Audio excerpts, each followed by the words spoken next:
So the last go around we had more folks Yep. than this, and you opened the meeting.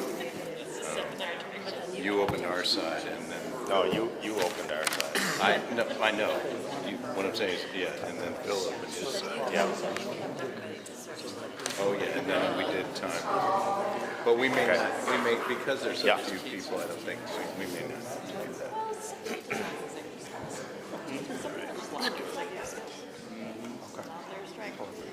Does Wilbur want to join us then? Is this not having anybody else? I can do No, that we can. when I Chris, I'm start, not sure. actually. But like, we can let Chris vent time. himself on the end. It's just kind of weird to have you sit and move. Yes, See if this works. getting cooties on the screen, right? That's right. So I did this last week. It scared me. Yeah, that's it. Right. This one right there? Oh, there it is. Good evening, everyone. Can you hear me? I can hear you. I welcome you to this informational meeting here this evening. You may have noticed on your way in there are two sign-in sheets on the table outside the door. One is for people who are in attendance. The other is for people who would like to speak. And what I'm going to do is I'm going to take that list of people that would like to speak and just go down it in order. And we'll try to limit any comments to 5 minutes. But certainly I don't want to stifle conversation or debate.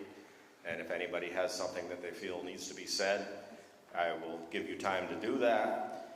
I also think it's important to say at this point that if one of the previous speakers has hit your main points, you probably don't need to hit them again. Everything is going to be recorded.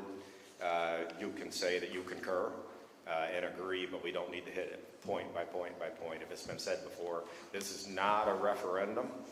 It's a hearing or a presentation under which comments will be heard. One comment is heard just as loudly as 10 saying the same thing, just so that everybody understands.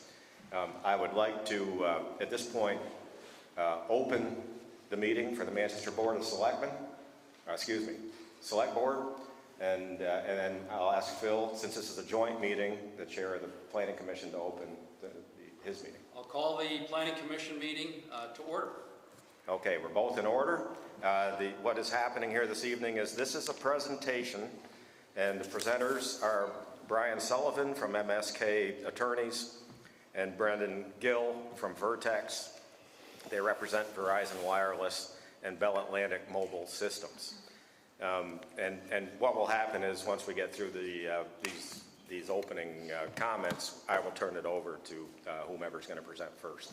But before we do that, I didn't bring an agenda. I think, are we going to go directly to our normal routine? Yes. Do we open it up for public comments? No, after the presentation. Okay. So I would ask everyone to rise and stand, please. If you're wearing a hat, please remove it as we salute the flag. And I'll lead into it. I pledge allegiance to the flag of the United States of America and to the republic for which it stands, one nation, under God, indivisible, with liberty and justice for all. Thank you for that. So without further discussion, I guess, I'll turn it over to whomever is going to begin the conversation. Brian Sullivan. Can you hear me through this? I can. Can people in the back hear? I'm getting shaky. Hold on a second, here comes some help. Okay. Tech to the rescue. Oh, okay. The remote mic. Perfect. This is better, I assume? Yes. Okay, thank you. Good evening. I want to thank both the Select Board and the Planning Commission for this opportunity. I have with me tonight Brendan Gill from the firm Vertex Towers. Vertex and Verizon Wireless are doing this project as a joint venture. Vertex is the company that builds the infrastructure for Verizon to put its antennas and equipment on it and run the cell site in its network. We also have a third person who is supposed to be on Zoom, so I'm not quite sure how that's going to work. His name is David Archambault, and he's the one who conducted the balloon float last week and created photo simulations as a result of that. Do we know if he's hooked up? I don't think he's, I'm not hooked up to anything. We hooked up to Zoom here? There was a link that I got yesterday, and I forwarded it to him. So he may be trying to join the meeting by Zoom now. Was that link shared with you? No, I don't know. Yeah, I've not 'cause- received anything. It came from someone, I think one of your administrative people. Yes. Well, I'll work on that while you carry on. Okay, thanks. So, as we wait for David to hopefully get on the line with us, let me just give a little overview of the process. I'm going to walk around a bit so I don't turn my back on everyone. Verizon is obviously a telecommunications carrier operating throughout Vermont. As such, it can use the process provided by the Vermont legislature that's referred to as Section 248A. That's the statute that the legislature passed to give telecommunications providers the ability to go to the Public Utility Commission for their permitting, and that's what we've done in this case. The first part of the Section 248A process is filing with the Public Utility Commission and notifying the town, certain state agencies, and adjoining landowners of our intent to file the application. And that's what we did in July. That is colloquially referred to as a 60-day notice, because under the terms of Section 248A, we can't file our application until at least 60 days have passed. That 60-day waiting period, if you would call it that, is to give a chance for us to do exactly what we're doing tonight. For the town, if it so desires, to call a public meeting, to receive input from local citizens, potentially the Regional Planning Commission, and certain state agencies. I also noticed that the Vermont Department of Public Service, through their attorney named James Porter, were notified of this meeting tonight. So I wonder if Mr. Porter might also be trying to connect to the Zoom. I don't have that link, and if you want the first person you spoke to, I can, if you've got his number, I can try and call him and we can mic the phone. Do you have David Archambault's number? Yeah, I think we can get that. The reason I specifically refer to the Department of Public Service is because that's provided for in the Section 248A statute. When the town, as you have tonight, calls a meeting, the Department of Public Service is almost always present. Not physically present all the time, but at least present by video link. So I think we should probably take a minute or two just to make sure that if Mr. Porter is trying to join in, that he has the opportunity to do so. Okay, do that. Can I just interrupt for a moment? I think you were sent this notification of last night's meeting. Initially, yes. Initially, I was sent a notification of last night's meeting, but I caught that. And then I asked the person who sent it to revise it. And then the second notice had tonight's date on it. So I'm hoping that the second notice has. So Greg, I would just link that to that one, the one last night. Can you copy and paste that Yeah. to my government email? Yeah. Thanks. Thanks, everybody, for your patience as we fight our way through technology. So I think as an attorney who's practiced in this area of law for a number of years, I think the reason for notifying the Department of Public Service is because the department functions as the public's advocate in the permitting process. So I think if it's at all possible to try and get Jim Porter on a Zoom or on even a conference call or some kind of way of connecting them in tonight, that would be beneficial. But I'd be hosting, right? And that's the problem. I'm not going to be hosting. Correct? Yeah, I'd have to be hosting to get him. The only way to do it is for me to call him, and he can, David Archambault, our aesthetics person is. but I'd have to host the Zoom call, and I'm not a host. I would just be joining it. So the best thing to do is to get him on the phone, and we'll mic him. We'll get him on the phone after. Well, Well, how about this? As we're trying to figure that out, let me just give a brief overview. I think anybody who's received a copy of that notice filing, that 60-day advance notice, will know all these things already. But in case there are people in the audience who didn't get that, this might be some new information. So Verizon and Vertex, as I said, are working as joint venture partners to build a tower primarily for the use of Verizon. And in fact, as the process stands right now, we would only be applying for Verizon. But the tower is designed, as all towers are these days, to have the capacity to host other carriers. It is the policy of the state of Vermont, and I'm sure it's the policy of the town of Manchester, the Regional Planning Commission. How many other carriers?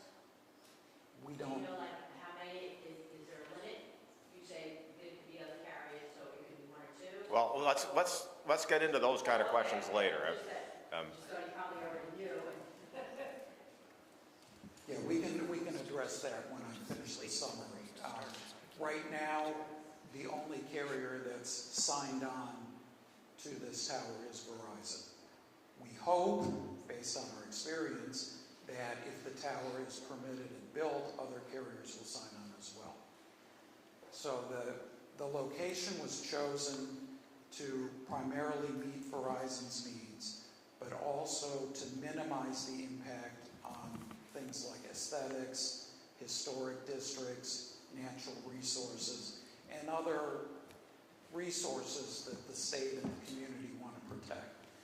For example, we've already consulted with the Vermont Division for Historic Preservation and have received what's known as a concurrence, basically saying that the tower will not have an undue adverse effect on historic sites.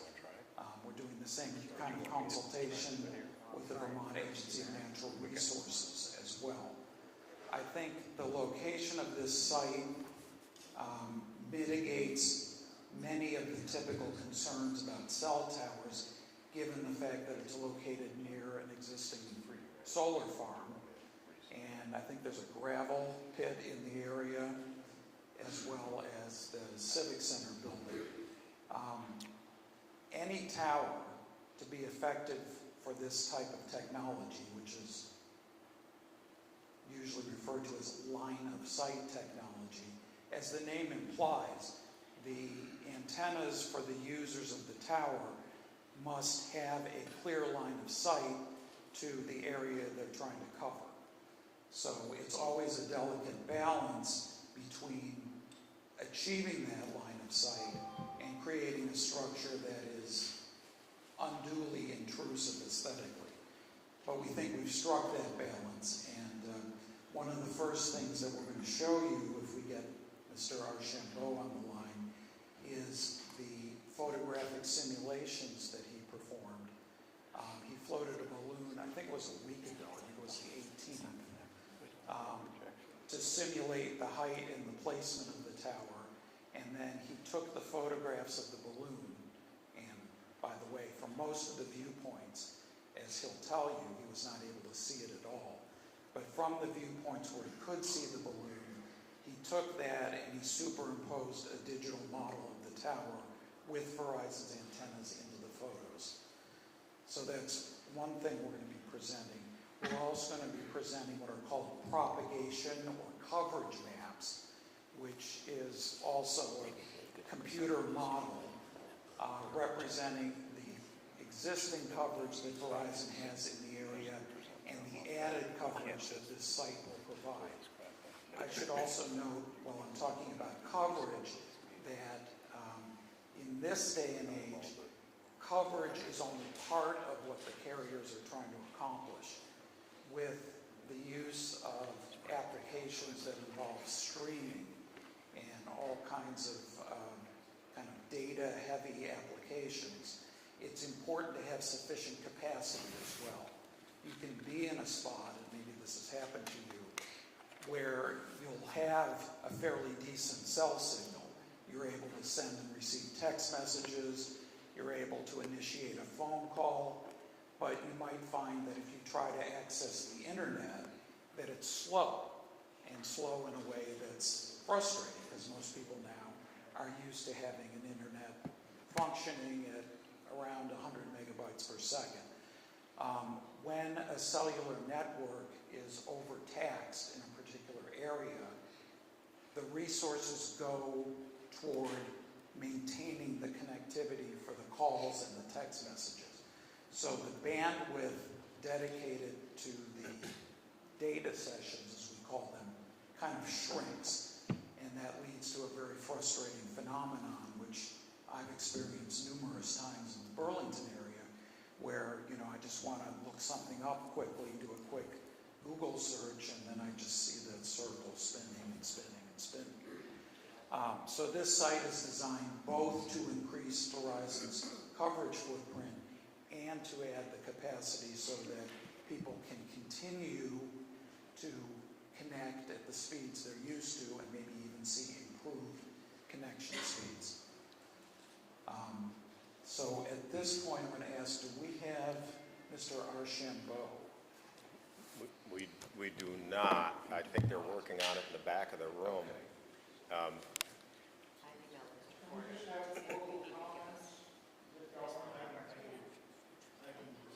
Okay, so what we're going to do, given the technical glitches we're having, Brendan Gill of Vertex is going to present the photo simulation. These are standard in the industry. I've seen photo simulations done with balloons for over 25 years. So those of us who've worked in the industry are very familiar with what they represent. So with that, I'm going to hand the mic to Brendan. My name is Brendan Gill. I'm the Director of Site Acquisition for Vertex Towers. I have been in the tower development industry for 12 years now, doing hundreds of sites all across New England, the East Coast, and the West Coast as well. The site we're presenting here tonight is it's a capacity and coverage site in Manchester. There are other towers in the town, but one of the things that Ryan had spoken to was the issue of capacity. Right now with the towers going on, when an event happens, it used to be that everyone's primary link of communication was a landline, for the most part.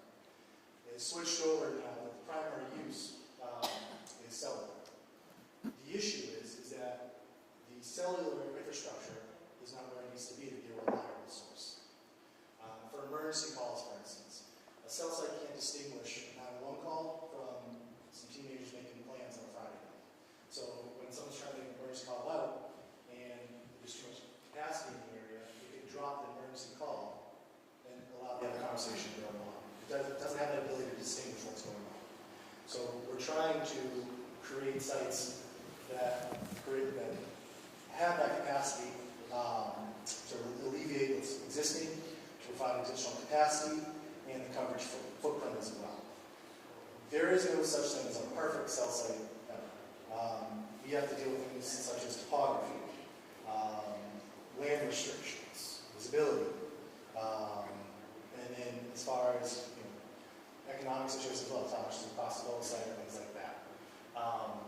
Here in this instance, what we're trying to do, the topography is kind of the biggest issue in Vermont, in particular here as well. As you know, high peaks, low roads. If we put towers on the top of the peaks, historically where they used to go. They don't reach now to the roadways, to the homes, to the businesses, to the schools, to the emergency response units, because they're almost overshooting the usage area. So we're trying to get sites into areas that are lower, that have capacity issues, but also, that aren't getting blocked out by existing topography as well. So what we did is we flew a balloon. The firm that was hired flew a balloon on the 18th. They drive around for, I believe, about 3 to 4 hours. They try to find the balloon, take photos anywhere they can see it. So they take a number of photos, and then they photo simulate the tower from the specs from the manufacturer to what it is on the photo, or what it would look like with the tower records.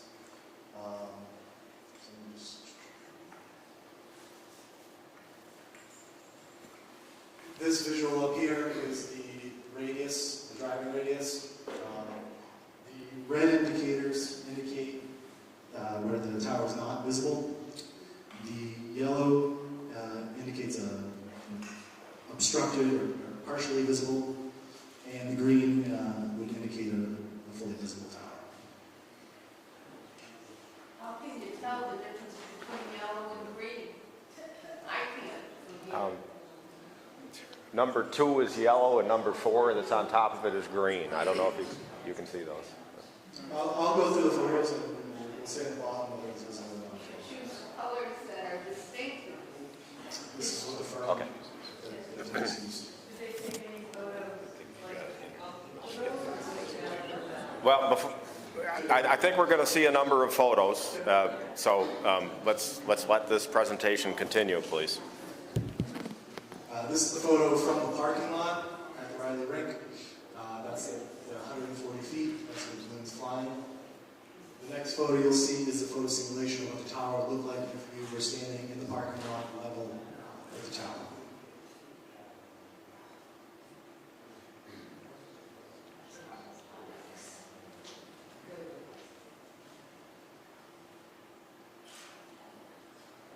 The next photo is Sofford 7. It's partially obscured. You can see. Brenda, I think that's from the synagogue parking lot. This is from the synagogue. So if you look right behind kind of the orange foliage there, you would see the balloon slightly. And then the next slide has the tower that's being blocked by the tree canopy. And this is this is what you're going to see a lot of. There's only a few places where you're going to be level with the tower, mainly in the parking lot on the property. Everywhere else, there's tree canopy surrounding the property, surrounding additional properties, and then also topography, different topography shells, there's tree canopy as well. So there's a visual shield that happens in the majority of places where you might think that you can see it from a high elevation, but you're actually looking up into a tree canopy. I'm going to interrupt just for a minute. There's a lot of conversations going on in the room, and the acoustics are not that great in here, and all we can hear is a dull murmur. If you could please keep your focus to the presentation. Thank you. The tree canopy blocks the majority of the visibility of the tower.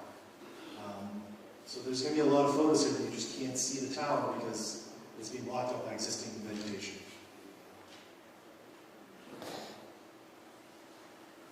This is Jade Circle. It's not visible from there.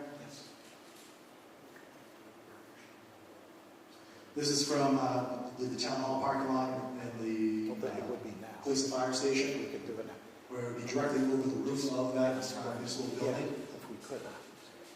Brendan, David Archambault is on the line now, so you're doing a great job. No, they before it It's his work. So, let's see.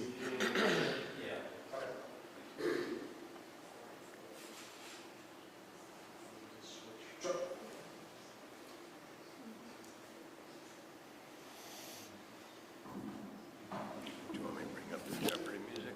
Yeah. I think this is going to happen pretty quickly. Hopefully he can share his screen and you'll get the same pictures that Brendan was presenting.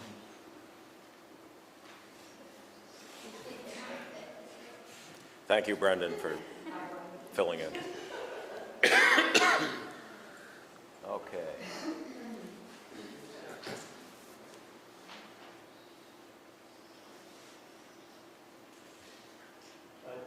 David, are you with us?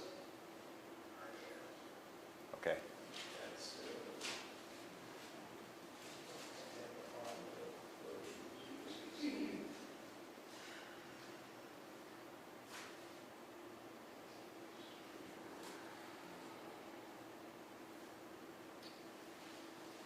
David, try it one more time. Can you hear me? 1, 2, 3. Yeah, we got you now. Okay. And Can I just jump in a second? am I supposed to be there? Is there a question for me or? We were, this is Ivan Beatty, Chair of the Planning Commission, or excuse me, Chair of the Select Board. We were just in the midst of the presentation of the balloon photos. Actually, just getting started. We had just seen a few. Are you prepared to go through that, or should we continue as we were? I can, if you give me the rights, I can share my screen and bring up photo sims and be happy to go through them with you. I think that would be the best way. That way anyone else who's attending on Zoom would be able to see it. Okay? So I have a note here that says host is disabled participant screen share. So you need to undisable it.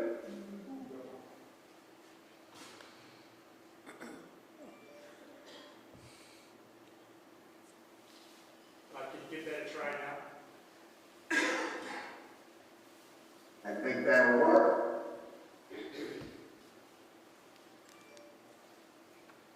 And can you see the front cover of the sim package? Yes. David, this is Brian Sullivan. Brendan Gill had just started going through the Sims because we didn't know if we'd be able to connect you. But he'd only gotten through the first couple. So if you don't mind just starting from the beginning again. Yeah, absolutely. Okay, great. Again, apologize for technical difficulties. That was my end, but I was able to get in. So again, my name is David R. Shambo. I am one of the owners of Virtual Site Simulation. We were hired to do a balloon test and photo simulation package for the site at 410 Hunter Park Road, Manchester, Vermont. On 10/18, we flew the balloon in the morning at 140 feet. That's the simple basics of the overall view. This page, which is the second page of the photo simulation package, is a map of the area with this star being the location of the communication tower, the proposed communication tower. All the numbers here are numbered in distance from the proposed site. That way they look a little bit disarrayed, but they are numbered in distance from. Any number that is green means that we feel the proposed tower will be visible year-round.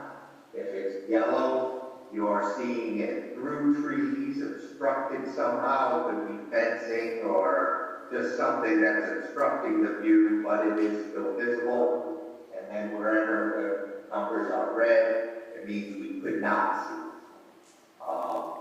When we get to a site, we drive around. The blue line shows everywhere within the mile that we did drive.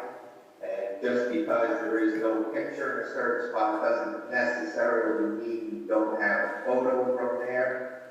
But trying to cover the entire area and show the overall visibility of the site is our goal.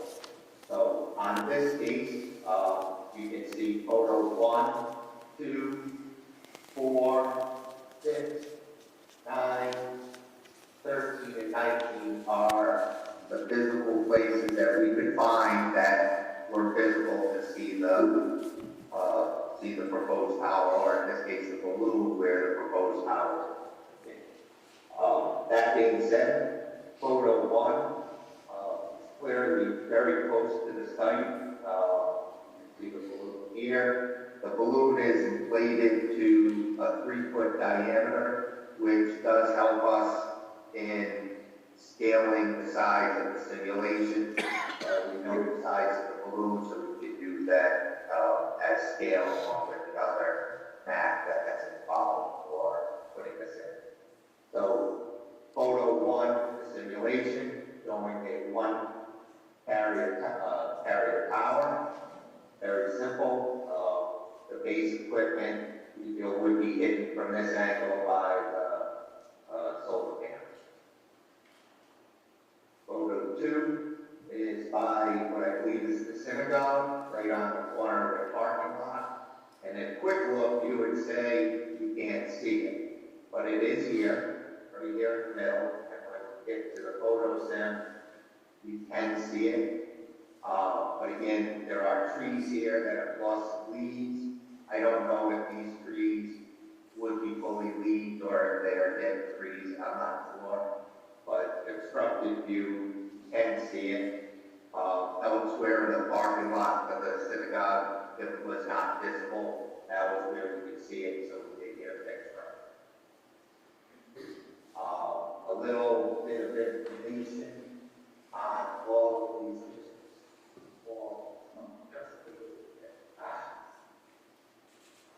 Hang on 1 second. Okay.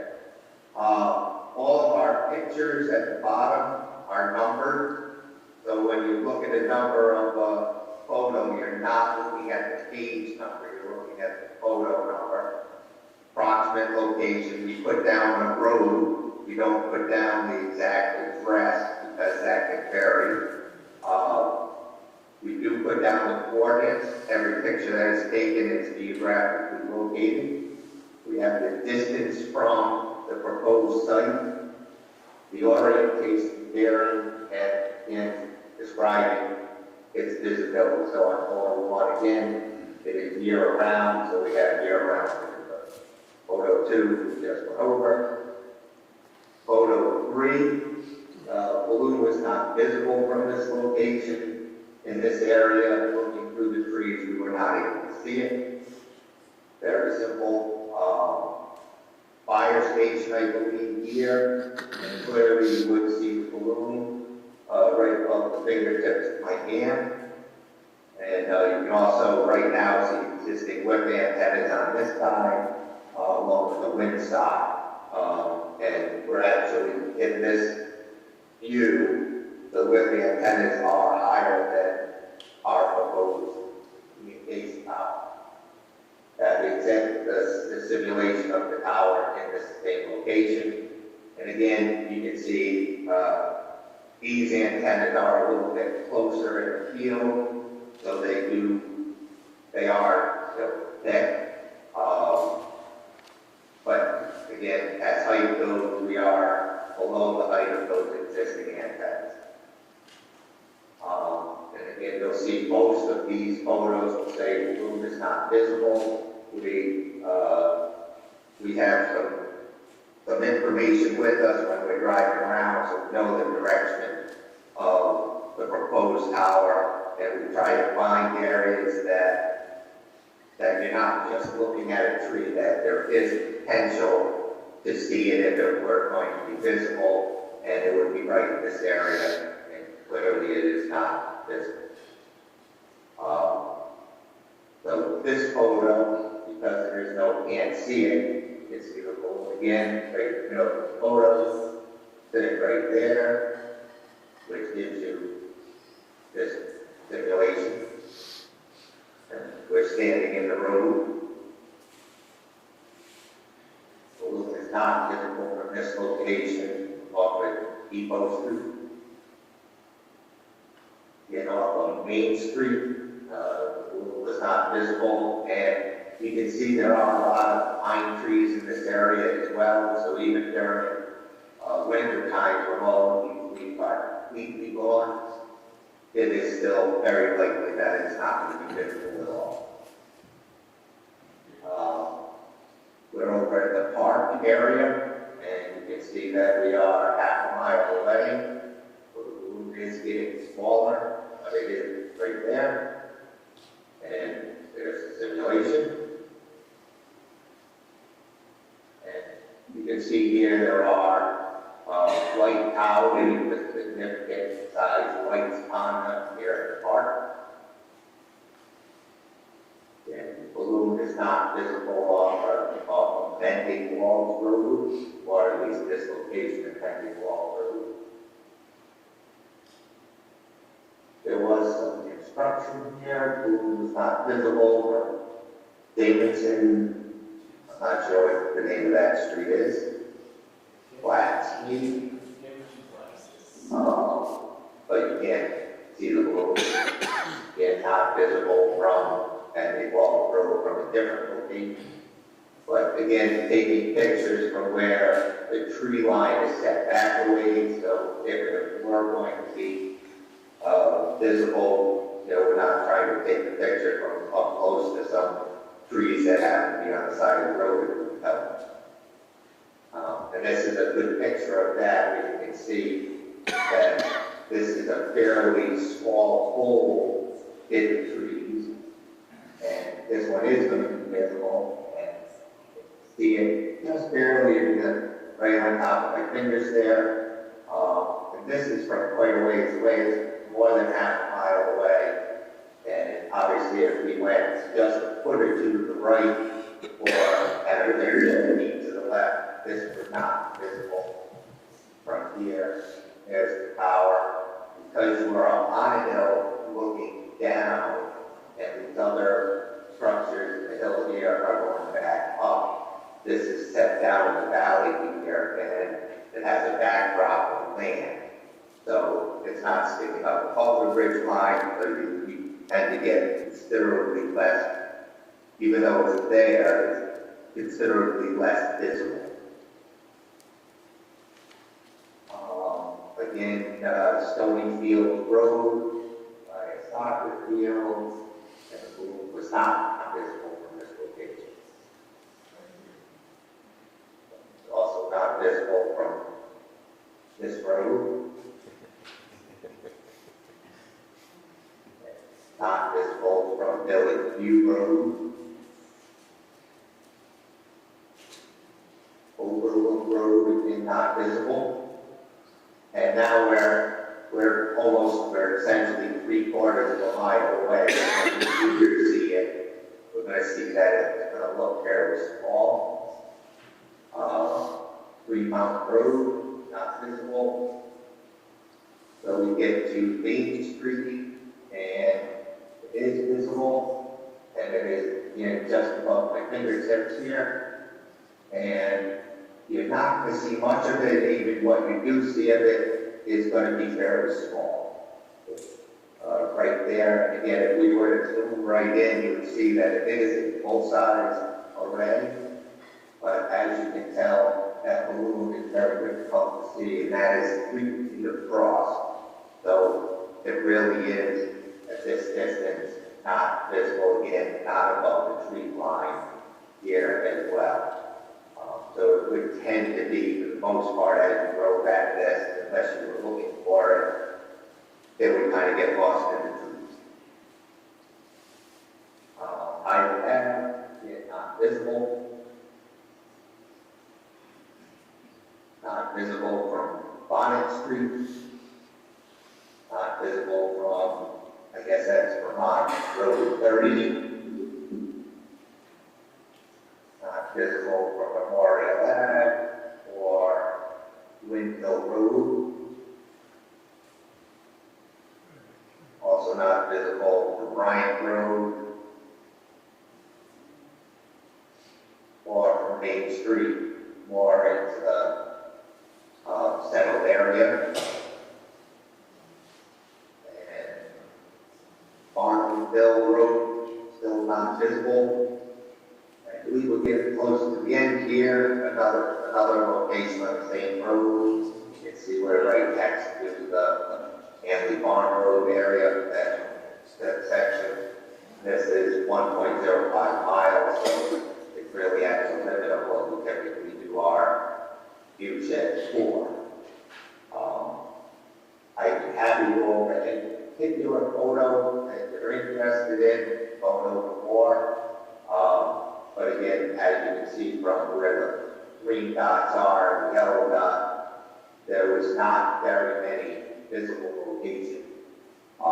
Certainly visible right here at the town hall and this part of the road, but outside of that, you have long distance shots where they are slightly different.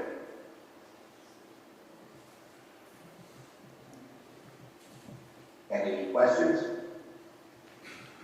Did I? Yeah, I lost you guys. Are we doing questions now? As I said earlier, we had people sign up on a sheet to speak to things, and I think in order to keep things moving, try to remember your question, and we'll finish the presentation and then do the questions.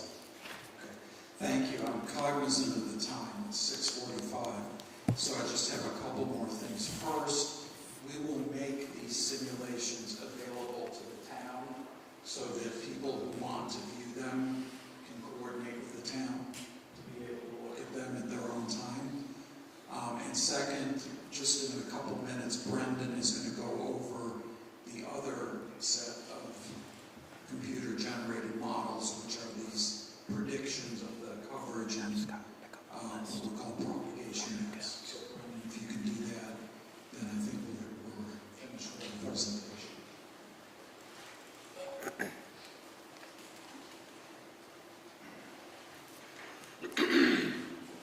I have stopped sharing, so you probably need to be able to share yourself.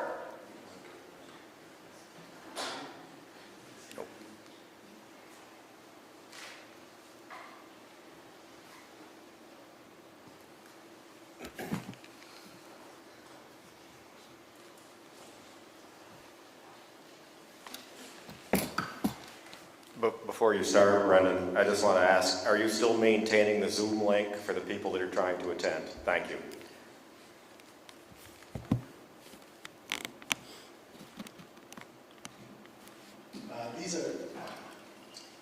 These plots here are produced by Verizon Wireless based on their existing network, and then what their need for coverages and capacity is at different bands. So what you're going to see is there's a couple different colors on the map. Some are like blue, some are green, some are yellow. They mean different things. The blue is basically weak to not reliable coverage, which is the capacity coverage that we're speaking to. There might be some coverage here or there depending on time, volume, but it's not deemed as a reliable signal. Is this existing coverage? This is right now our existing coverage. This site right here, if you can see the cursor, this is they're on that tower, I believe off Airport Road. So that site is June. There's a small patch of yellow here that's providing strong coverage there, reliable coverage. They also have which is called a small cell or CRAN, which is on top of a telephone pole. I believe that's over by the Equinox. That's also providing a little patch of coverage in that area. And then our proposed site is right up here. And our intention is to cover this stretch of 30 and provide additional relief to the existing sites. Is that coverage for all cell providers? This is just Verizon Wireless. So this is with our site here. The footprint expands dramatically in the yellow here. And then, so we can get up kind of north on 30, provide some additional coverage at 7, and then additional capacity relief in this area as well. And it actually allows them to expand the coverage. And one of the things too, not just for Verizon, but the reason why we build these towers, we try to find a site that works not just for one carrier, but for all the carriers. They all have a little bit different needs. Because historically, they all built their networks out for themselves and their network. So they have different sites in the area, the legacy sites. So that's why you kind of used to see multiple towers on ridges, because Verizon would have a tower, AT&T would have a tower, Sprint would have a tower. And then when the Telecommunication Act came around, there was a real big push for co-location. And what co-location means is the responsibility is on us as the developer to find a site that eliminates the need for additional towers. So we have to find a geographical location that works, and then build a structure that can hold additional carriers as well. That's why we go in at a height that allows for other carriers. There needs to be a 10-foot gap in between each of their antennas. So Verizon would be, this tower is going to be at 140 feet. We reserve the top 5 feet for municipalities, for the web antennas, for the police, fire, emergency communications. And then Verizon would be at what we call a rad height of 135. And then below that, the next carrier would be at 125, and below that at 115, and so on. Right now, there's really 5 active carriers nationally. So that's how typically we build our structures to hold up to 6 carriers. But that's why if we lower the height or go a different height, it would open up the need for other towers, because we wouldn't be able to accommodate those structures as well. So that's kind of why the tower height was picked. We don't go taller than we need, and we try to keep it at the right height to find that sweet spot.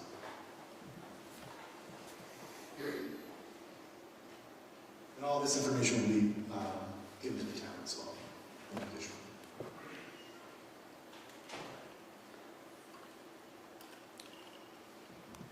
Is that it? Get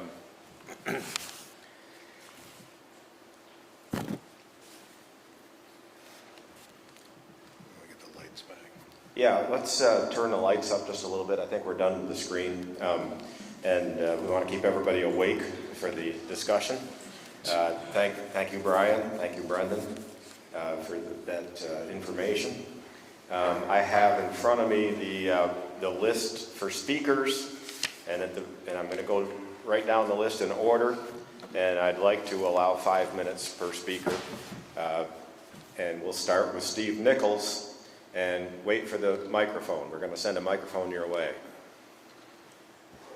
But a lot of people, I didn't know there was a difference in the sign-in sheets. Are you Steve Nichols? I am not. No, Sylvia, you are on the sheet, just so you I know. didn't know the difference. Yeah, Maybe so, others did not know the difference. okay, we can deal with that. If there are people that want to speak that are not on the list, we're not going to, this is for me to look at and try to decipher how long it's going to take to get through this. But you are on the list, Sylvia. Steve. Ivan, I've got several things going on as far as questions, and I've done some homework, so bear with me, please. Anybody with questions may be attributed to, if they could keep those and then answer to the public after. Is any location of reception going to be feasible? Any location that's chosen? Do we need a cell tower? Absolutely. We can disagree and agree, but that's what makes us stronger. The existing cell tower that we have is within 20 feet of a residence and visible upon entering downtown Manchester. Can this tower be upgraded in its existing location to alleviate the use of another area? Only area? Is this the only area that you, Vertex, has done the simulation to improve the reception? Surely not near a residential community, a highly trafficked recreation facility, an emergency landing facility, farmland and community trail, and also our beautiful rec facility. The effect of town emergency communications, will that have any effect on our emergency communications from our dispatch service, or is it going to help it? That's something that we should really consider. If You know, to me, visibility, you know, in driving through town, you can't see the tower right now on the Red Avenue. You can see it from Historic Route 7. The Door property that was first inquired, I have seen some legal documents and AT&T's visual simulations that they incurred, and the Door property was the #1 location. The select board vision, I would add that please visit the location of any strength of the reception that this will provide our community. This is crucial. Right now, the thought that's out there with our taxpayers and our communication that has been shared is that when it was put out there with the Door Tower and the Riley Rank area, our reception declined considerably. I want to know why, and if these carriers are just trying to prove a point to us, that we need to make a decision. I'm asking the select board to please make sure that you're looking at this in every area, whether it be location, reception, or vice versa. Now, I had conversation with the Public Utilities Commission and the Select Board, and the PC submitted a 23/24/22 AM to the PUC. Is that correct, Ivan? The Public Utility Commission. That's what it is. Public Utility Commission, is that the question? Yes. And why did you submit that before discussion with the taxpayers? Is there a reason for that? To hold, are you asking the decision to hold this informational meeting? No. What do you mean? What was your question again? I'm asking if the select board submitted an application to the Public Utilities Commission, application, No. that is not Just, what they have. I just want to make sure that everybody understands the municipality did not submit any application in any way, form, or matter. Okay. And this informational meeting is for us as well as it is for you. We have had no further conversation with the applicant beyond what you're hearing here tonight. Okay. I didn't know that, and that is not the impression that they had at the PUC, because that wasn't the conversation. The PUC applications, maybe I don't understand the process, but if I don't understand the process, I'm sure a lot of the other people don't understand the process either. And another topic that should be looked at is the health concerns. I read that the Pittsfield lawsuit with Verizon has been dropped, except for the health concern issues. I don't know any further information on that. But thank you. 30-second warning, Steve. 30 seconds. I'm done, thank you. Okay. There's a lot to unpack there. I saw you taking notes, Brian. There were some technical questions. There were some comments. And if you want to take the microphone and. Let me start with what I'm good at, which is explaining the process. I'm not as good at explaining emergency communications, but the way the process works is that the carrier, in this case Verizon, submits a notice of intent to file an application with the Public Utility Commission.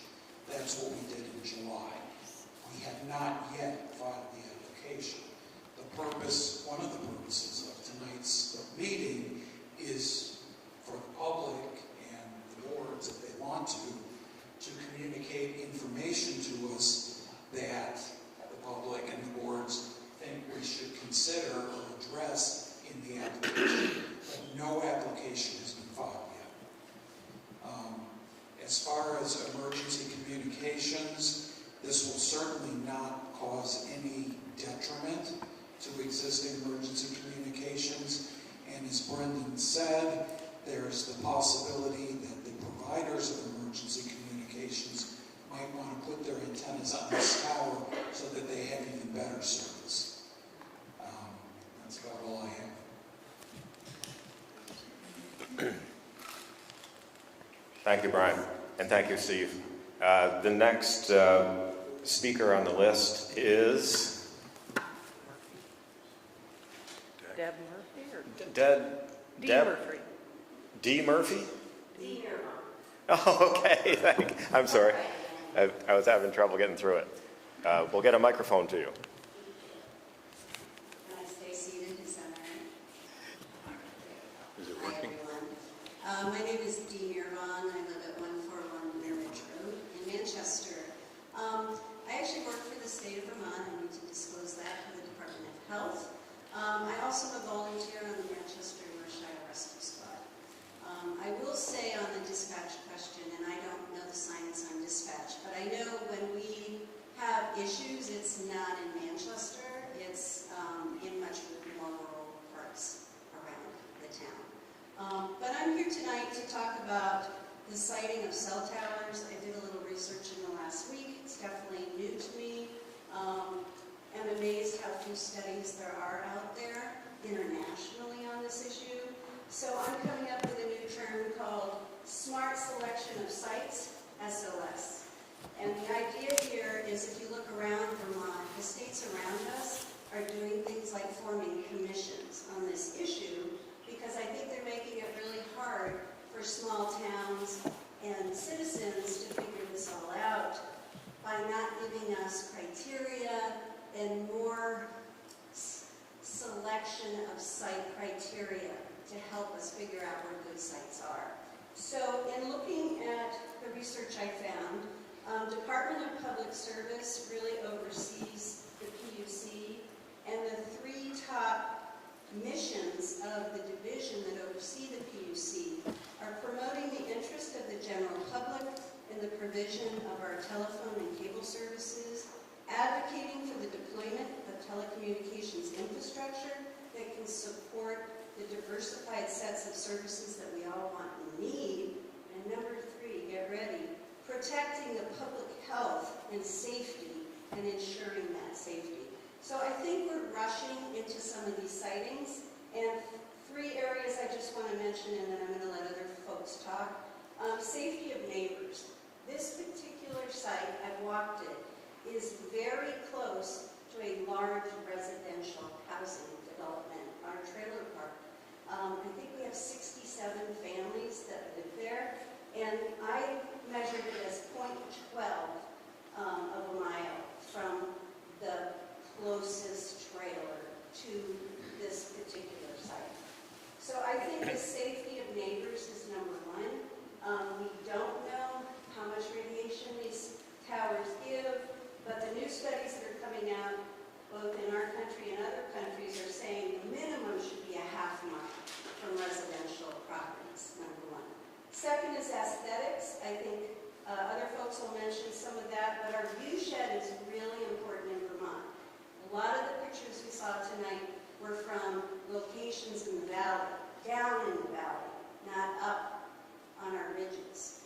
The ones that were on our ridge lines, Village View, North Road, and if you go to West Road, you'll see it too, have a very clear visual of this tower. Why? Because it's located in the middle of our valley, Vermont Valley, which is the main valley that serves Manchester. So viewshed is important. We all pay taxes for viewshed. I pay a lot of taxes for viewshed.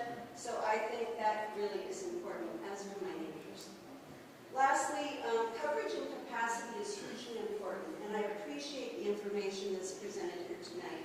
But I don't think at a siting meeting we should be talking about the need for coverage and capacity. A siting meeting is really about what's a smart site for the community. We have a lot of choices that are going to give the same kind of coverage he's talking about in our area. So let's pick a site that gives us that coverage and capacity but doesn't have all these negatives. And lastly, the Department of Public Service is currently asking for people to be part of a,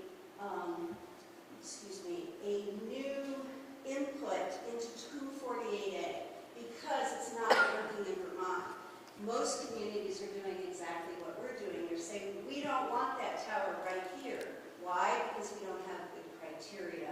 So if you want to get involved at the state level, you can sign up to be part of the public input into the new citing criteria for Vermont going forward. Thank you very much. Well done. You have 16 seconds left.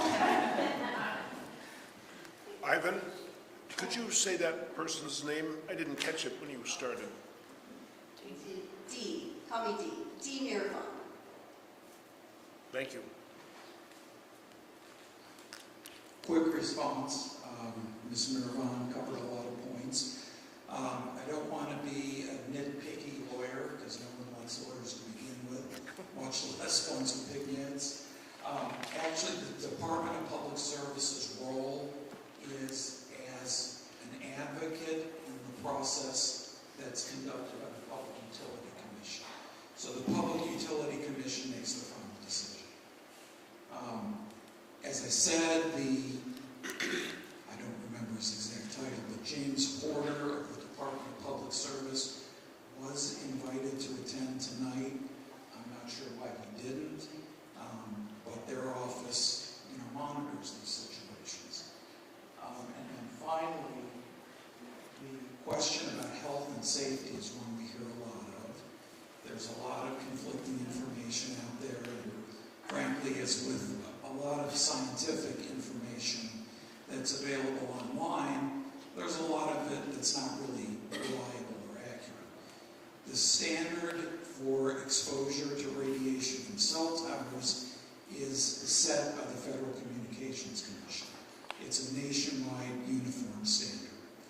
Verizon must, in order to get certified by the federal government to operate this site, must demonstrate that it will comply with the exposure limits established by the FCC. And we will present those calculations in our application. Thank you. The next speaker is Mary Dorland.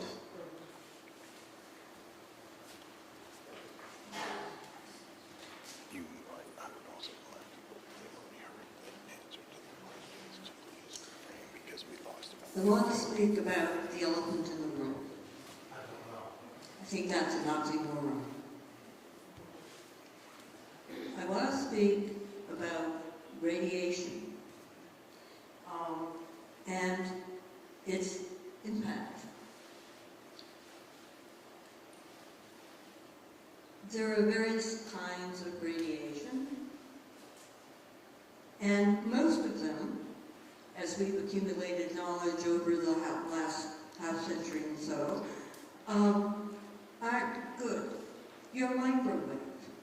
Make sure it doesn't leak, all right? Stand back when you use it. Gonna show my age. Remember putting your feet, when you were trying on shoes, all right, into an x-ray, and you could see your bones and whether the shoe fit? Not a good idea. All right? When you have your teeth x-rayed, other parts of your body x-rayed, recommendation is always have as little as possible. When is the last time? Don't have more. Okay. Bikini Atoll, the A-bomb, people standing there watching it. Very bad idea. I'm talking about things we can't see, but without a doubt affect the human body. Radiation overall discombobulates, destroys, distorts cells and genes. Think about how careful, all right, people who are doing an x-ray or using some other kind of radiation are in a hospital when it is directed toward you. Think about how it is used in cancer which may have been caused by radiation to begin with.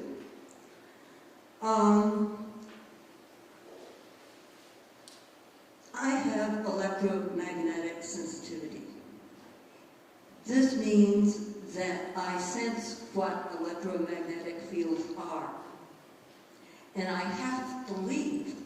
I bet you would wish that I would leave now, but it's not too bad. I can't use a smartphone. And will attest when I get to the library, I sit way back, I use my mouse, I turn down illumination.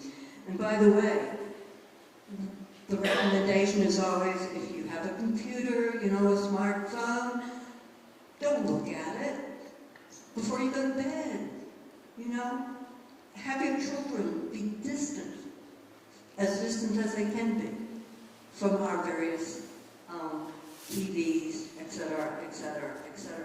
This is because of radiation. Now, why doesn't everybody feel the effects? And I would make the analogy to allergies. Not all people have allergies to the same thing. So you get stung by a bee, no big deal. But your child gets stung by a bee and is in danger of dying. All right? Or peanut butter. Mary, 1 minute Okay? left. And I will wrap up by saying that cell towers are not a good idea close to where people are, and particularly our children. Pittsfield is a good example of what happens when a cell tower is placed where some people in the community cannot tolerate it.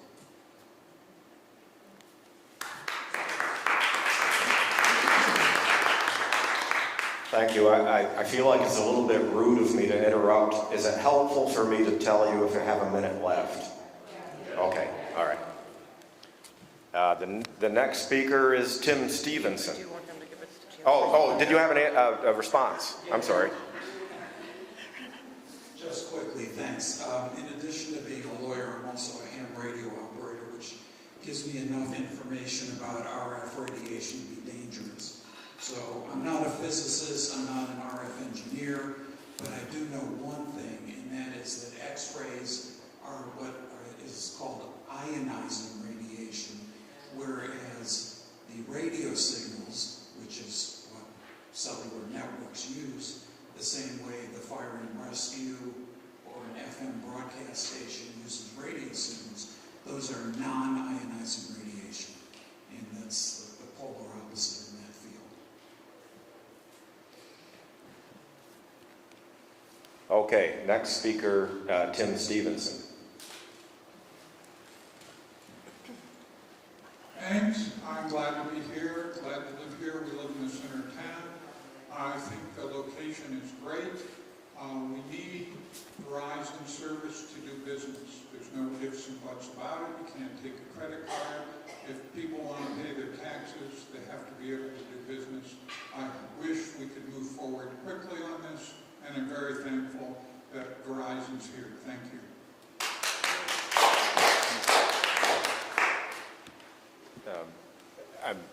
Do you want to respond to that? No. I couldn't have said it better myself, so just leave that alone. Okay. The next speaker is Martina Victor. And just remind people if they've heard the answer to that question. Oh, yeah, thanks. Verizon's proposed 140-foot cell tower right at Drake could violate multiple aspects of Manchester's zoning law, according to the Manchester Land Use and Development Ordinance criteria for the siting of wireless telecommunications facilities. What is the point of creating zoning laws and ordinances if they can be summarily abrogated? To arbitrarily pick and choose between those to enforce or ignore renders zoning meaningless. Riley Rink and Hunter Park is in a mixed-use 2 zone. In the use and definition section, communications towers are excluded in MU2, though they are permitted in 3 other zones under conditional use: office industrial, rural agricultural, and forest conservation. The latter 2 comprise huge tracts of land. In the application requirements section, it states, document the need for the proposed site and structures, and demonstrate why no other alternative or site will provide adequate coverage or capacity. The North Shore Civic Center and Verizon have not demonstrated why an alternative site would not be suitable, perhaps better in terms of extending service. Verizon, as of when I wrote this, hadn't produced a propagation map, which I guess they have done since, indicating gaps in coverage. So it's possible an alternative site may be optimal while complying with Manchester's zoning. Riley Rink and Hunter Park is a beautiful community recreational facility and cultural venue, serving Manchester and the surrounding towns. A 140-foot cell tower would profoundly alter the character of the park. Section 7, Utility Facilities, states, the purpose of Section 7.1 is to ensure appropriate review and oversight of wireless telecommunications towers and associated infrastructure to protect the scenic, historic, environmental, and residential resources and qualities of the community and to minimize the visual and environmental impacts of these facilities, all within the confines dictated by federal law. Verizon's proposed industrial eyesore does not comply with those aims. Visible from many vantage points, out of keeping with the recreational cultural nature of the park, the tower's 140-foot height would exceed Manchester's height limit of 130 feet. The environmental impact is both visual and includes wireless radiation. On August 6, 2021, the Environmental Health Trust won a landmark case resulting in a federal court ordering the FCC to explain why it ignored scientific evidence showing harm from wireless radiation. In light of the vast growth of wireless devices and networks, the Telecommunications Act of 1996 is obsolete and fails to protect the public. And non-ionizing radiation is biologically active. Just because you aren't actually suffering burns to your skin, it is still impacting people within range. Verizon's proposed tower is designed to host 5 additional carriers, using who knows what, 4G, 5G, 6G, 7G. Research by the New Hampshire State House Science, Technology, and Energy Committee indicates the minimum safety setback from a cell tower is 500 meters or 1,600 feet. Riley Rink, the Red Fox Community School, and mobile homes on Homer Road are within that setback. The rink itself is within 500 feet. And children are more susceptible to radiation by virtue of the fact that they're growing. They have thinner skulls. They are just more sensitive to it. And the rink is a mecca for children.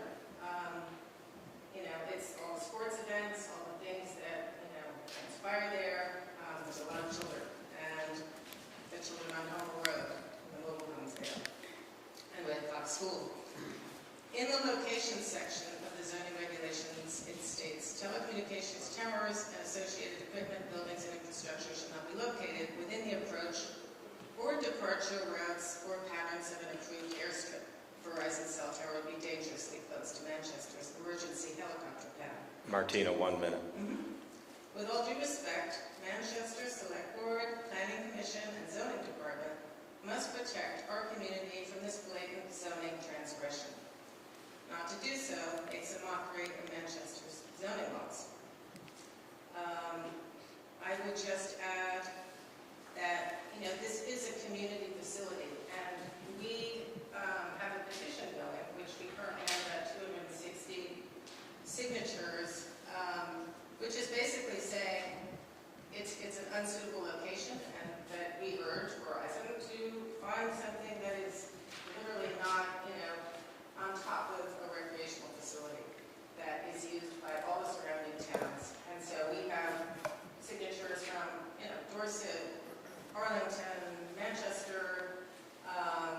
Everybody feels that this is a location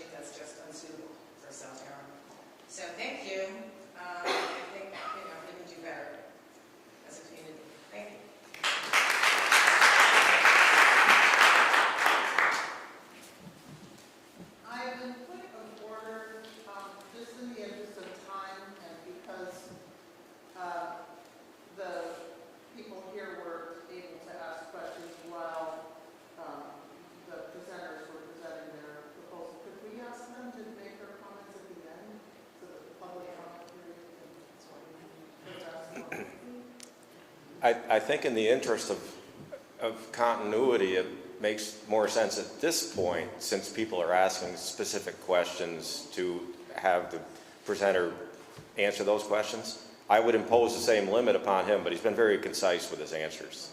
So I thank you for that, Sally, but I think we'll answer the questions as they're asked as best we can. Otherwise, it might be difficult But to... if there's no questions, he doesn't have to. Right, yeah. Comments? Trying to be concise again.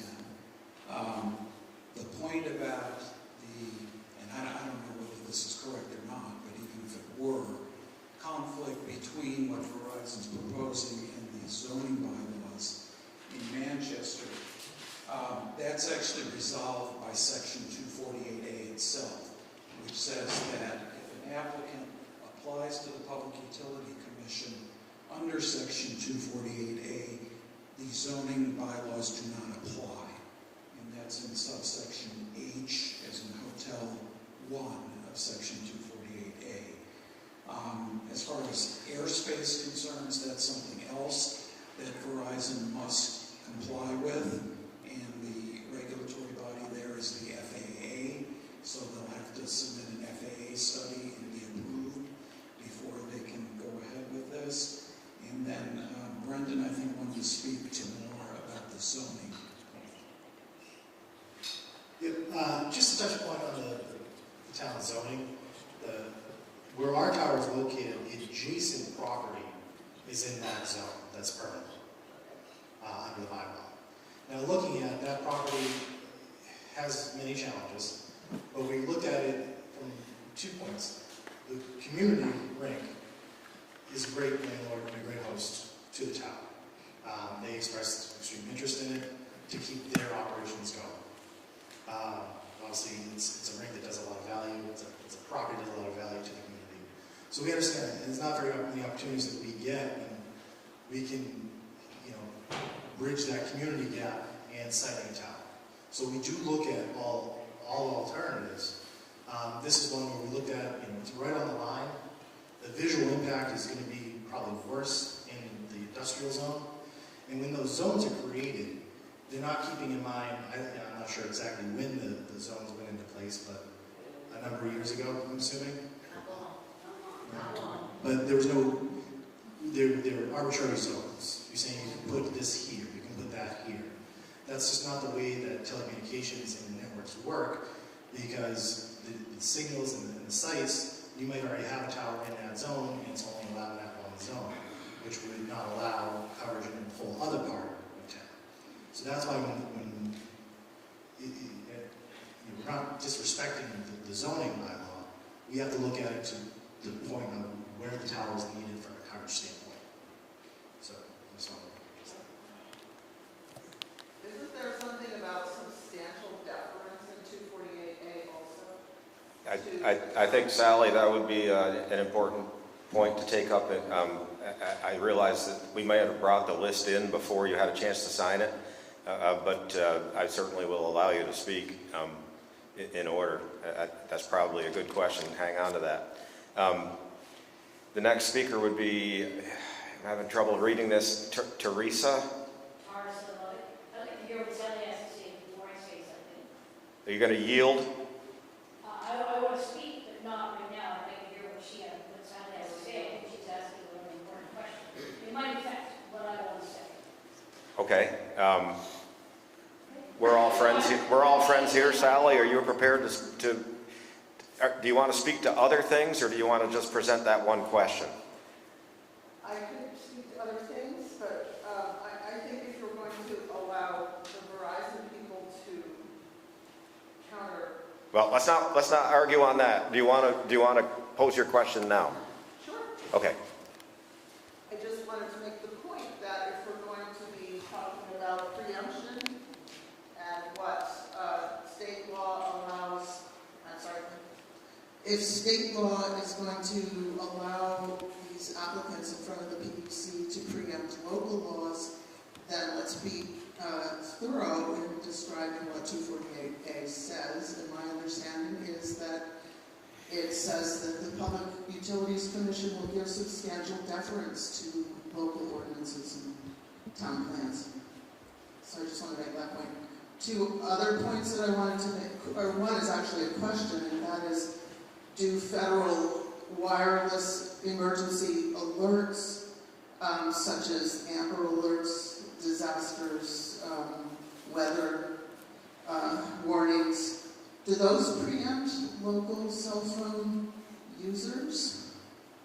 And if they do, then the point that was made earlier that wireless carriers can't discern between emergency communications and a teenager talking on the phone is questionable.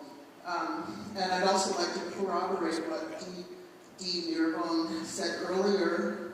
I spoke to the fire chief back when the previous cell tower proposal came up, and he said that the main problem is in remote areas lacking coverage, not right in the center of town in terms of their ability to communicate with each other via cell phone use, which in itself isn't really that reliable if you look at what happened in New York City on September 11th. Obviously, if there's going to be some kind of major disaster, everyone's going to be on their cell phones. And that's, I would hope that we've gotten beyond that. And if not, then I think the town should seriously consider what is needed for emergency first responders to be able to reliably communicate with each other. And the third point I'd like to make quickly is that capacity is, I think, as much about carving up or piling on antennas so that the data pie, all the people coming through the center of town to see all of Manchester's wonderful attractions, that's data, that's money to the cell phone companies. And I think that that is as much what they mean when they're saying capacity as they're talking about making sure emergency calls can go through.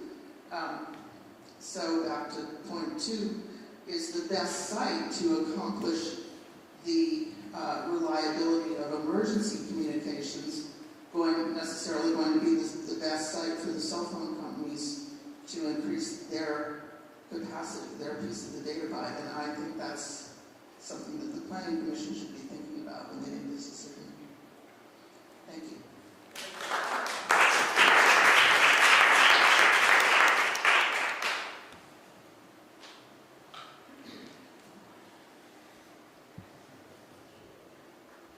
So I didn't get the commenter's name, but as to her first point, it's a little more nuanced than that.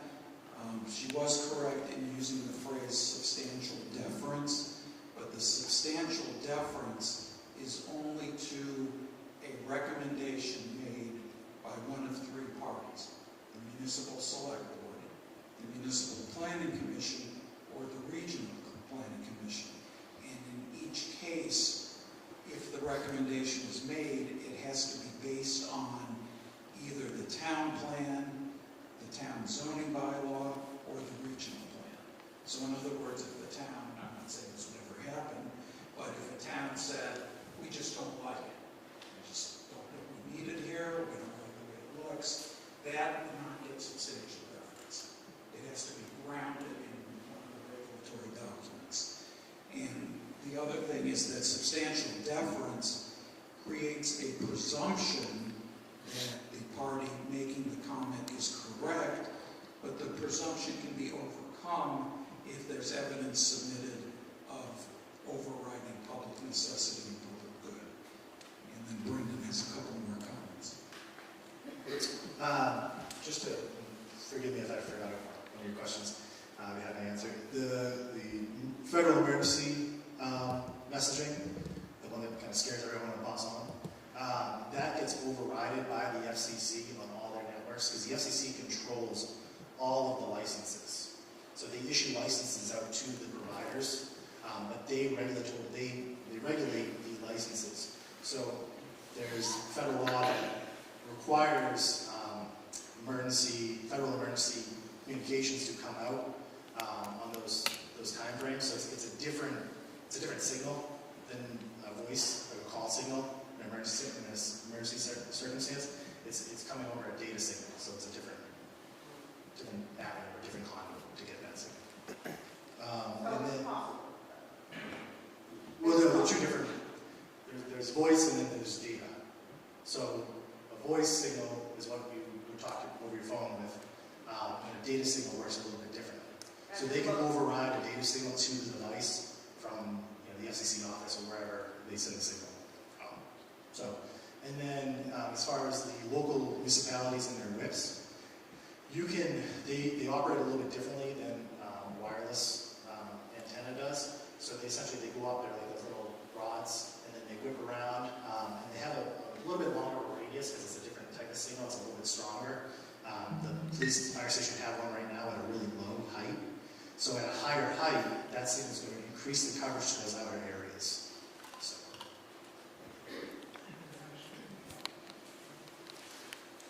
Okay, Teresa, you have a new 5 minutes. It's ours, not yours. Oh, I'm sorry. It's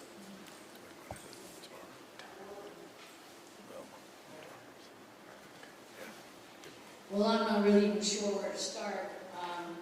I didn't appreciate the presentation being done here, focusing 100% on visibility, because I think this community is wise enough and experienced enough to have other concerns which are being expressed here.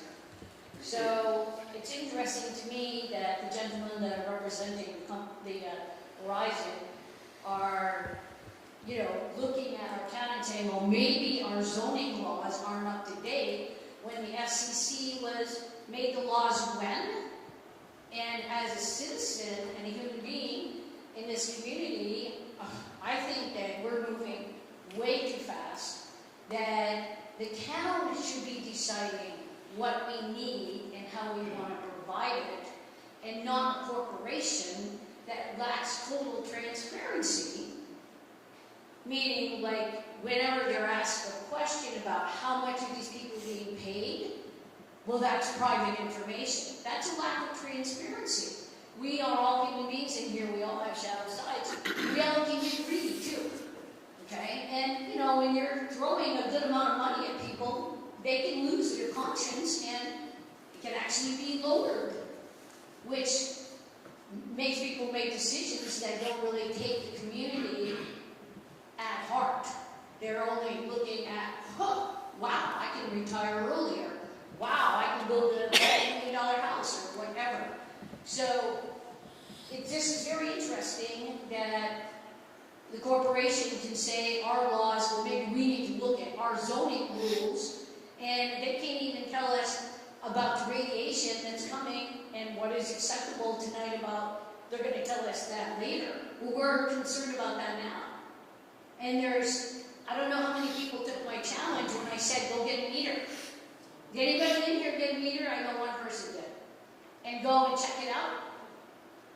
And see how far redlined the radiation that's being sent out. No, so we can spell off that we know this isn't harming us. Well, I think there's enough evidence that we should proceed with caution. And I would really encourage the town to take the active role in setting what do we want, how do we want to provide it. There are more ways than one to solve a problem, if there is a problem. I'm not convinced there is, but no one has convinced me of that. That's all I have to say. I just think that we need to wake up as a community and take responsibility and make our own choices based on our own research and what the people in this community are saying. Thank you.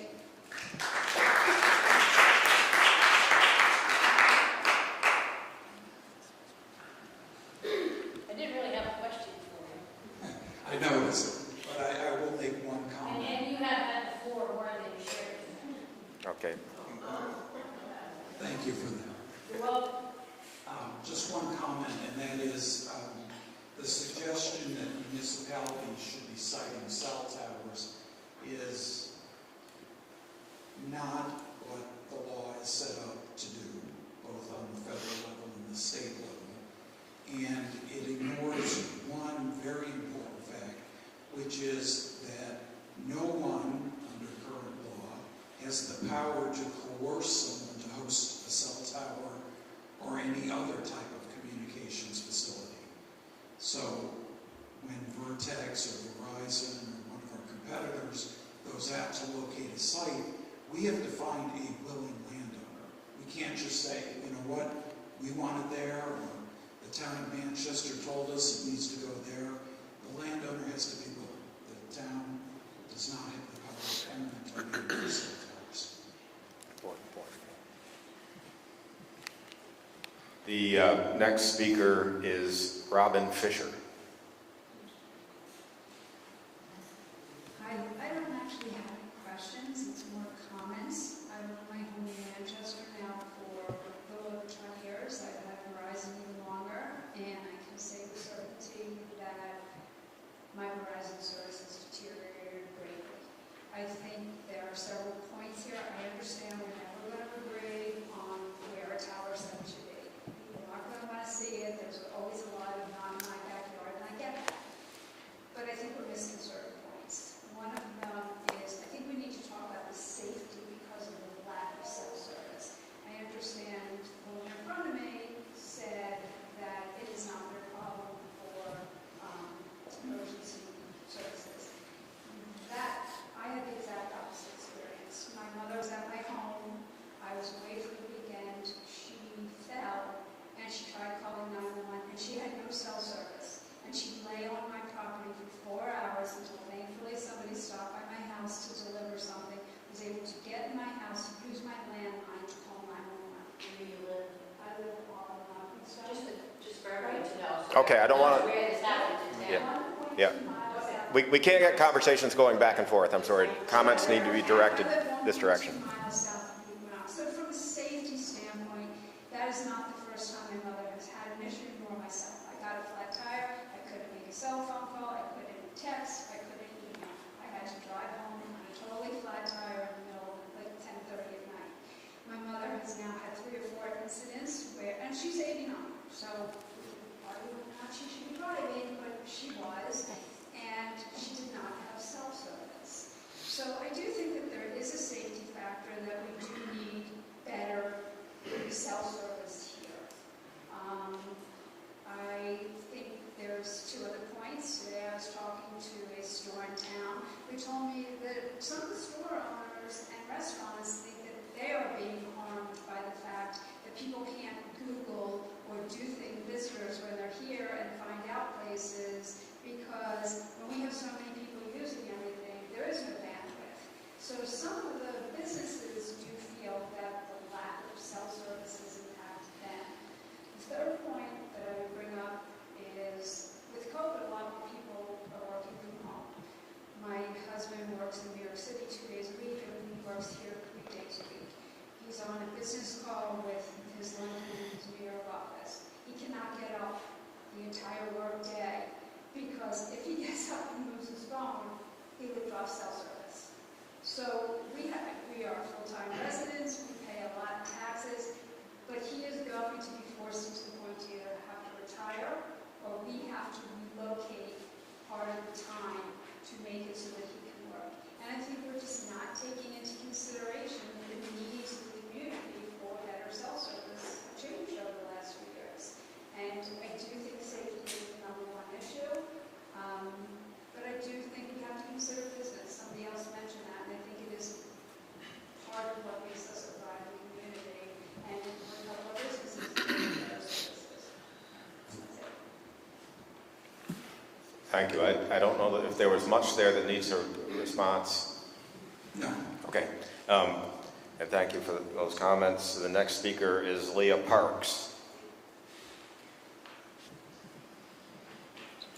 I have some written remarks that they're going to be short in 5 minutes. Good evening. My name is Leah Parks. My husband and I, along with our 3 children who are ages 6, 8, 10, are residents of Manchester Village. Would you hold your mic? Yes. There you go. Louder. There you go. Thank you for the opportunity to voice my concerns. My interest in the health and environmental impacts of this project stem from my educational background, which includes a Master's of Science in Environmental Engineering and a PhD in Environmental Management, as well as over 15 years of experience working in the field of occupational and public health. Planning Commission, and Select Board, this location of this project is not for the greater good. I strongly oppose this project given the known and not yet known health and environmental impacts of the radio frequency radiation emitted from the cell towers of this one, and especially given its proximity to spaces where our children collectively spend so much time, such as Riley Rink, Hunter Field, the rail trail, and the Red Park.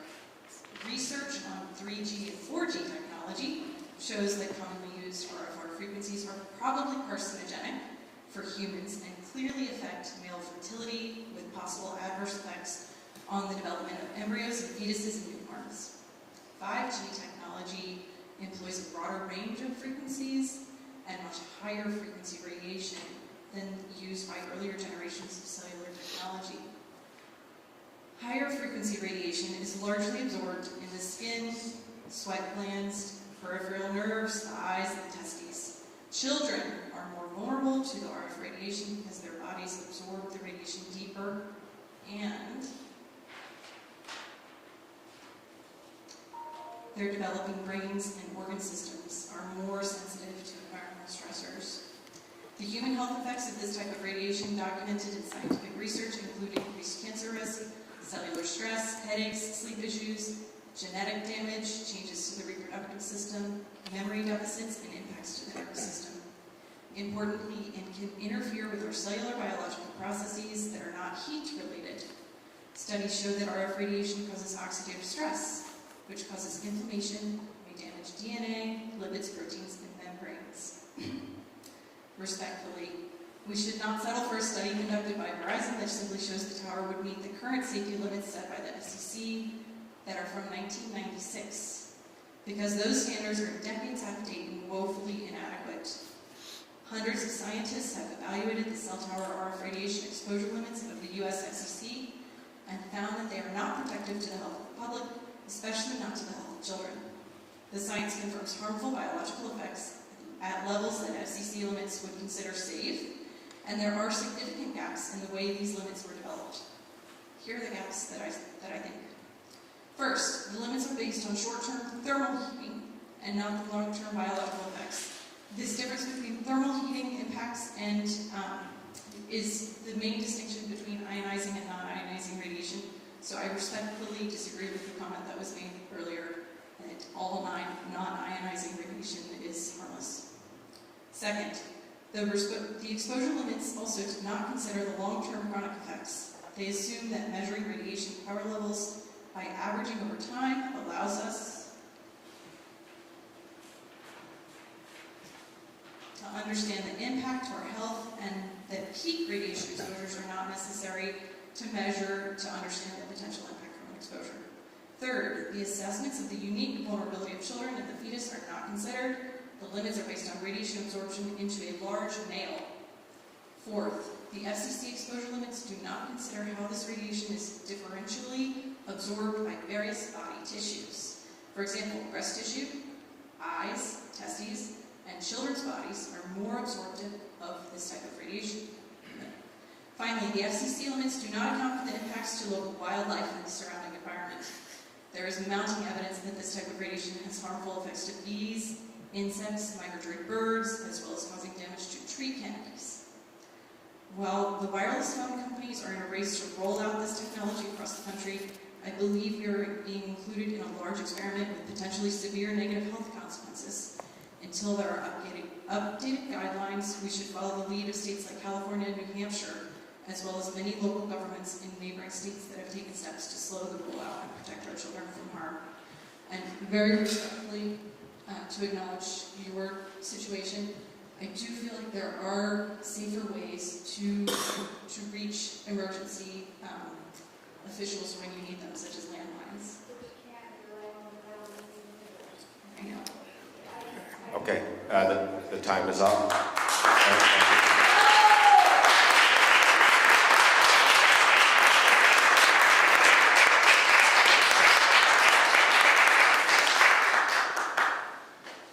Just a quick response. Again, as I stated earlier, the Telecommunications Act of 1996, passed by Congress, signed into law by President Clinton states that if the carrier can show that its emissions will be below the FCC limits, no state or local authority can deny a permit on that basis. So Verizon will make that showing, and once it has, the Public Utility Commission will not question whether the FCC limits are appropriate or not. That's just the state of the law. On Ms. Parks' point about 5G, there's a bit of a confusion about the different types of 5G. I believe she's referring to what is typically deployed in very large cities, which is known as ultra-wideband or millimeter wave, which is an extremely high frequency. The 5G that Verizon would deploy from this site is at a much lower frequency, which is around 3 gigahertz, which on the radio spectrum is not particularly different from the 2.1 gigahertz signals that it already uses. So I think the 5G discussion is a red herring. The next speaker is Brendan Gill. No, that's either one. Oh, yeah. Oh, look at that, yeah. I just signed under it, so don't call on me. All right. Oh, yes, and Brian, you're next on the list, so we're getting down the list here quickly. Sylvia Jolivet, you're up. Me? Okay. No. I don't know if I need this, but I'll use it because it's recommended. But I just want to say that I'm happy that we're having this hearing. Whichever way it goes and whichever way you want to think about it is immaterial to me. I'm just happy that we're here, even if it's 50 people. Some people left. I made a quick count. But it's nice that we're getting together and voicing our opinions. And most of us, I think, are good listeners.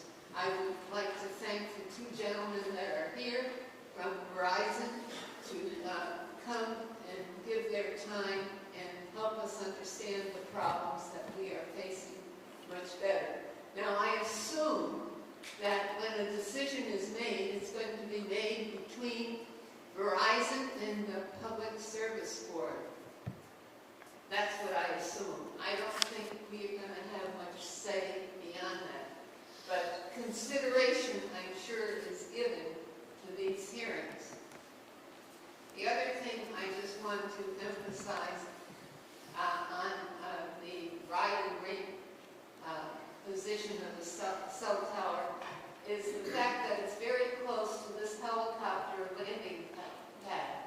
And I think that should be a priority, that location is too close, and it's very important that we don't have any kind of problem there.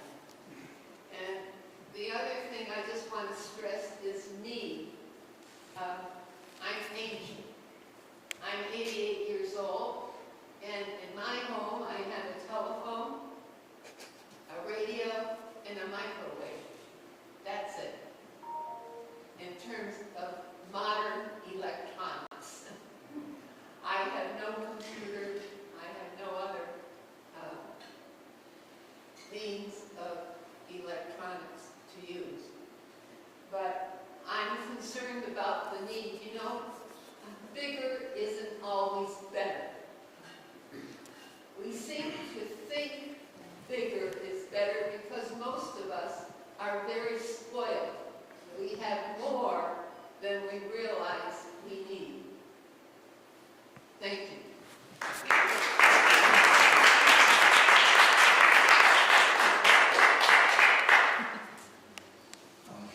I can't really speak to what I think was a philosophical point.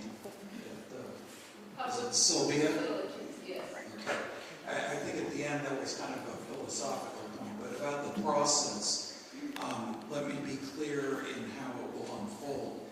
Verizon and Vertex will jointly submit an application to the Public Utility Commission. At that point, the Town Select Board and Planning Commission have basically automatic party status. projects. They don't have to get special permission to participate. So they can submit comments as they choose.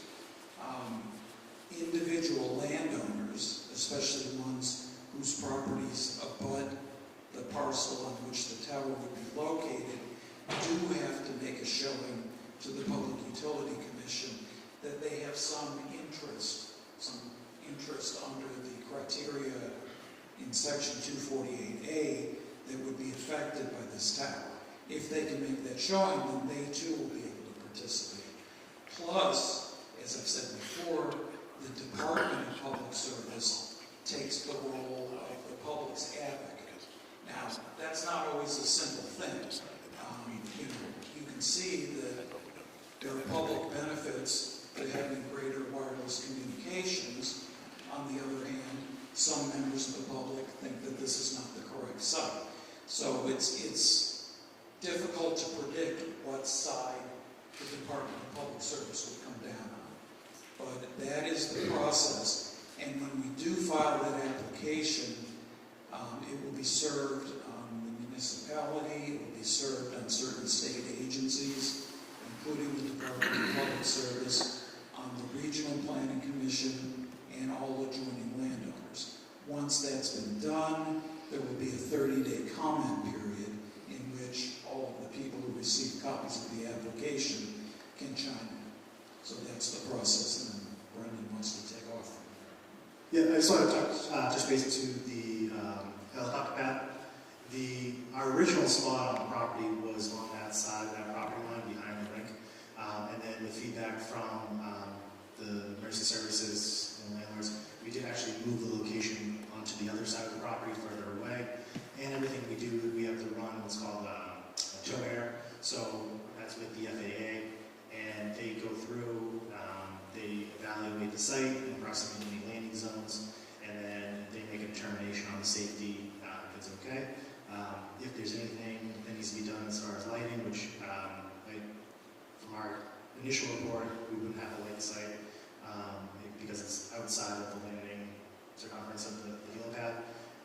We would do that, but we're always within the boundaries of the FAA, and we take their orders of them as far as safety goes and how we site the tower in proximate landing zones. So. Thank you. The next speaker is Peter Kreider.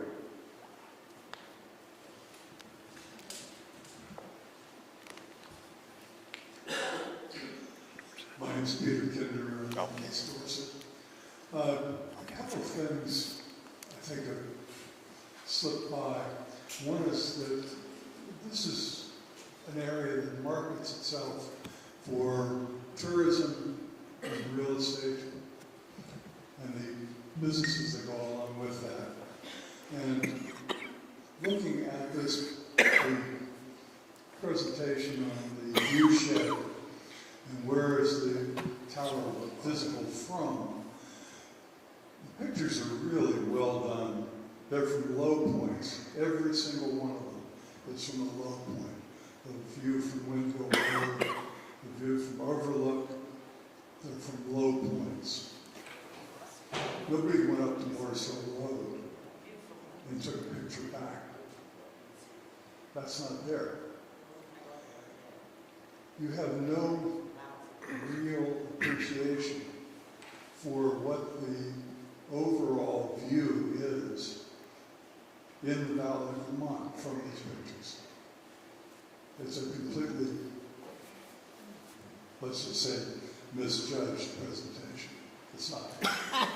The second thing that is not there is there has not been a word from the presenters about mitigation, making the visibility of the tower less visible, like the tower that's in Dorset. Hasn't been not even a reference to mitigation. Why? Finally, the concept of substantial deference is one that is thrown around a lot. And what it essentially means is that the administrative agency can, if it chooses, defer to local opinion. But unless that local opinion is extremely strong, extremely well presented, it's going to get rolled over. So I would suggest to the members of these two boards that whatever you decide had best be presented very strongly. Thank you.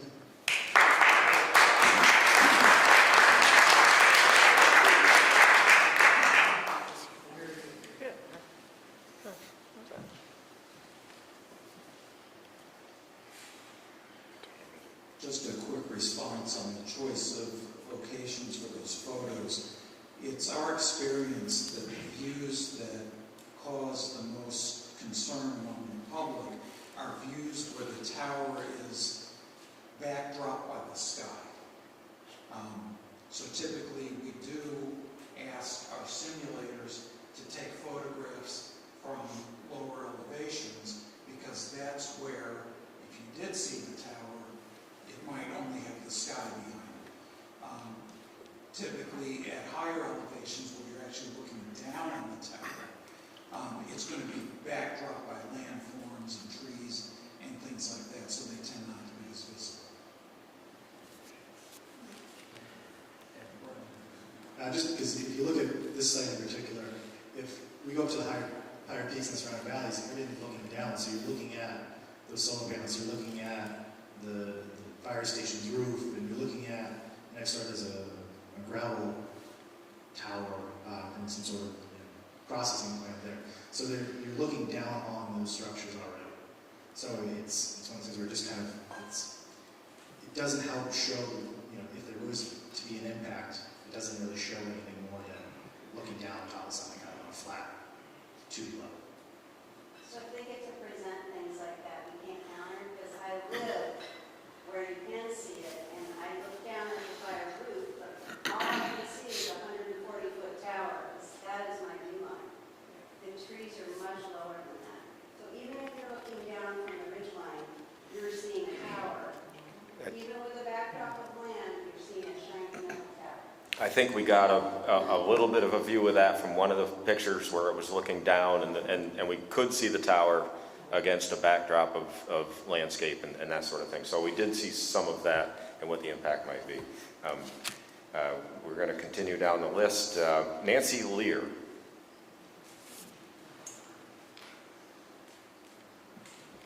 I'll continue with the same topic because I live about a half a mile from the site on the other side of Route 30, which is a scenic byway, and as you all know, and just up a little. And so, my concern is that, especially in half of the year, which last week, looking out, my view was completely different than it is this week, since all the leaves have fallen from the trees. And you can see much more that the tower will be only a half mile away, so it's going to appear a lot bigger, closer, and the visibility will be greater. Unfortunately, I didn't know about the balloon test to be able to look out there and really study it, although, as I said, the view is a little different last week when there was more foliage on the trees. So I do have concerns about that and, what it would look like from the areas that we live, that we drive around, that we hike, that may not be the peaks, but, more, a little, more level. The other question I had was with the proximity to the landing pad, and I didn't feel like I got really a good answer about whether there would be lights on it, because that would be a big impact as well, because that means all night there's going to be a bright light, half mile away. So maybe you can answer that after. And then the other, I think, concern is that, the park and the walking trails that my husband and I walk them every day, and that it would impact my comfort level with walking under a tower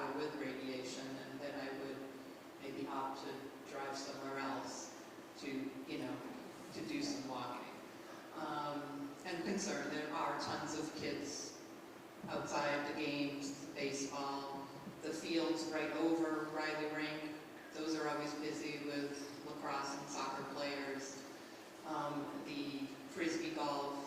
So, there is going to be always a lot of outside activities and exposure to, people there. And then, lastly, I think I wondered, are there other areas that could be looked at? I agree that there is a great need for better cell service in the area.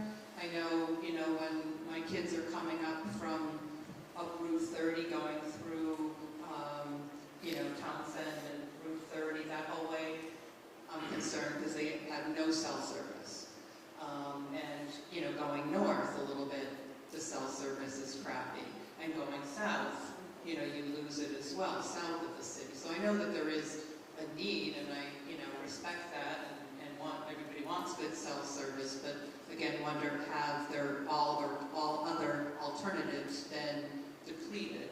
And if, are there other areas that might be better suited that would serve the community better and also retain the, aesthetics and safety? Thank you.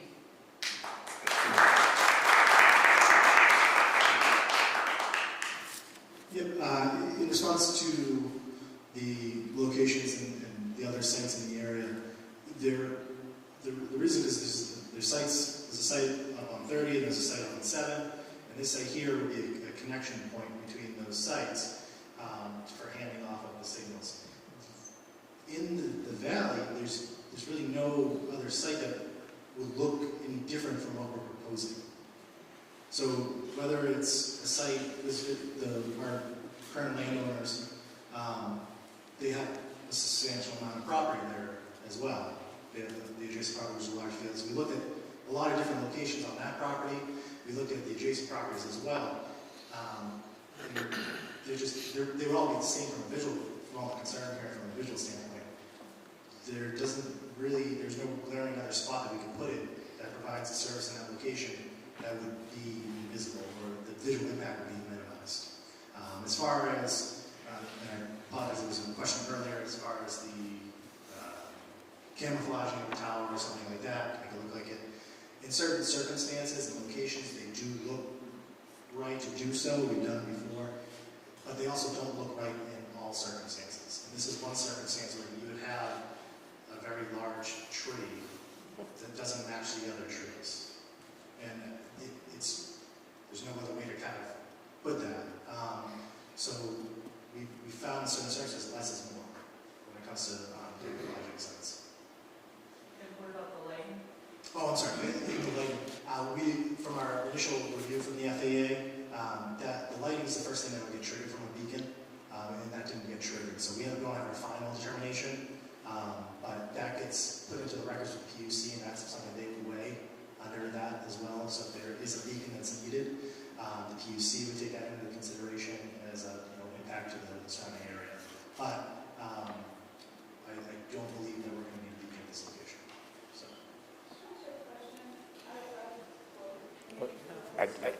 I don't want to open it up to a direct question and answer because we still have a number of speakers to go, and I don't want to drag on forever. I was just curious, because we keep hearing about the path of the helicopter landing, and I'm wondering if it has a specific path, because I always see it come from different directions.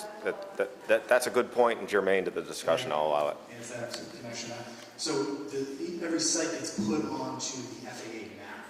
So the pilots in the helicopters or planes, that gets updated in their chart system. So they see that tower is there on their approaches. So it's not that they're flying and this tower comes out of nowhere. So they're all flying FAA regulated vehicle planes or helicopters. So with the proper equipment, and they have those updated maps. I'm sorry, what was your closing comment? Every pilot has his maps updated. So the FAA would update the maps of each tower location so they can see any structure that's going to be in their path. But what determines whether or not? Yeah, Bill, I can't allow this. You're coming up very soon here on the list, so hold your thought.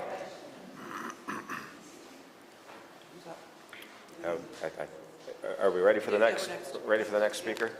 The next one is Bill Drunzik. I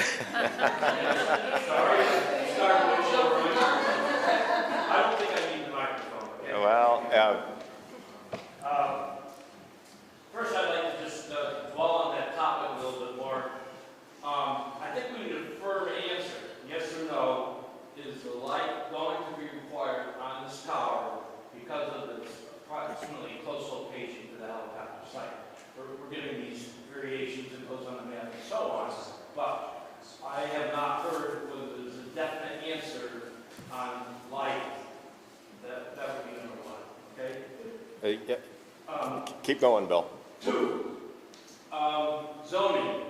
I have to take a little bit of umbrage, but our zoning lines are not arbitrary.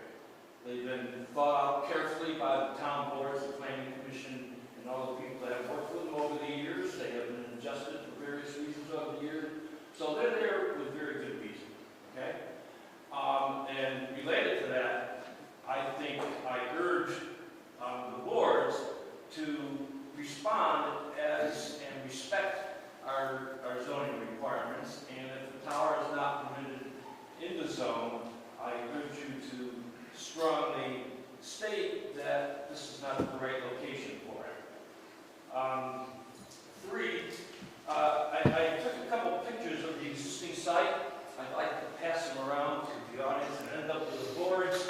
But when you look at a balloon, 4-foot balloon that's up to the height, and then you look at what a cell tower site looks like, I'm a little surprised that Riley Brink, although I understand why, is putting this on the site, which frankly I think desecrates the site. When you come on the rail trail, for example, and you head up, that's right in your face. You're not looking at a balloon, you're looking at a pretty ugly industrial structure. And I think the long term, it will probably hurt them because that makes that whole site less desirable to hold the type of events they're trying to promote this day, and probably affect the attitude of a lot of potential donors who support the rink these days. And I have not had the opportunity to discuss that with the rink, but that's my, let's say, observation feeling.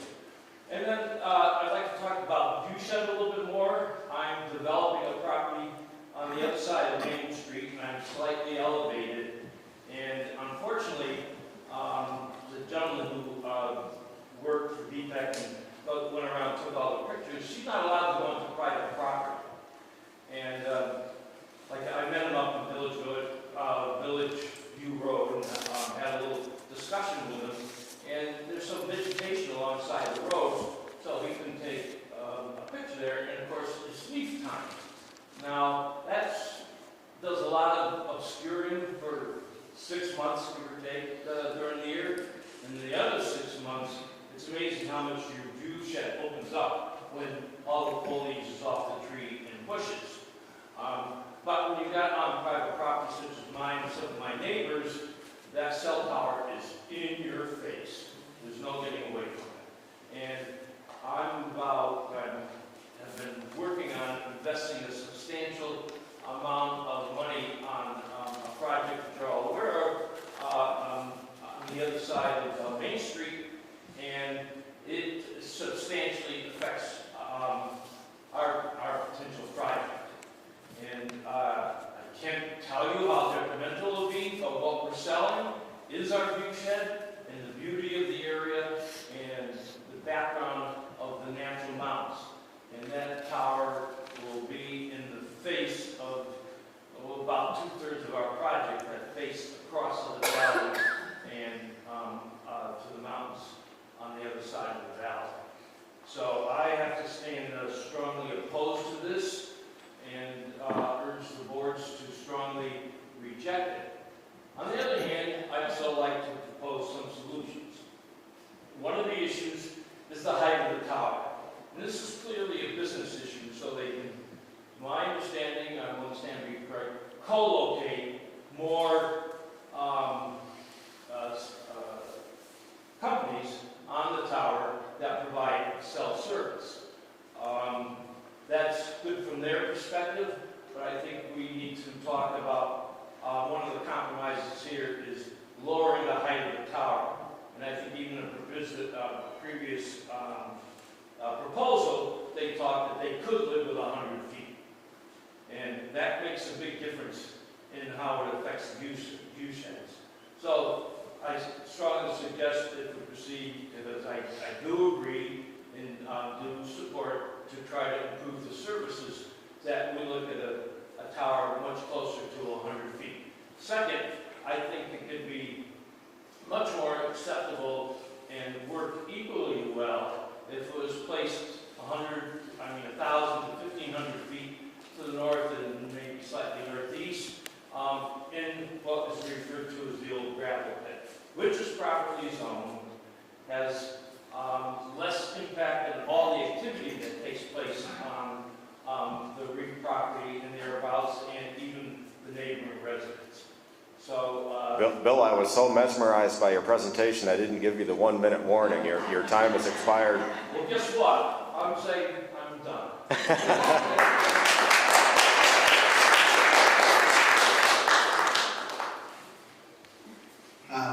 So I'll work backwards so I can remember. The gravel pit was looked at. We worked with the landlord. We tried to work with the landlords there. There's operational issues that we've experienced in the past with gravel pits, that they're work zones. They actually, they get in their way. We just couldn't find a spot that would work. But I would have to go back to our original point that this money's you want to put onto a gravel pit. If you actually look at that, it's going to be way more visible because that driving range has no vegetation shield. So you're coming up the road, and all you can see is that gravel pit and that field. So that's going to open up way more, and I would caution just to think about that. It's just something that I know, because I deal with this a lot, but if you take away that vegetation buffer, it does open up a lot. And as far as the zones, I didn't mean to imply that there was no thought given to the zones. What I meant was that when it comes to siting towers in the areas that tower signals are needed, that's an evolving process. So when you say that a tower can only be allowed in one zone versus another, it doesn't take into consideration the evolution of the networks. So just want to be a little clear. Did I answer as much as I could? Okay. And just quickly, I don't know if David can chime in.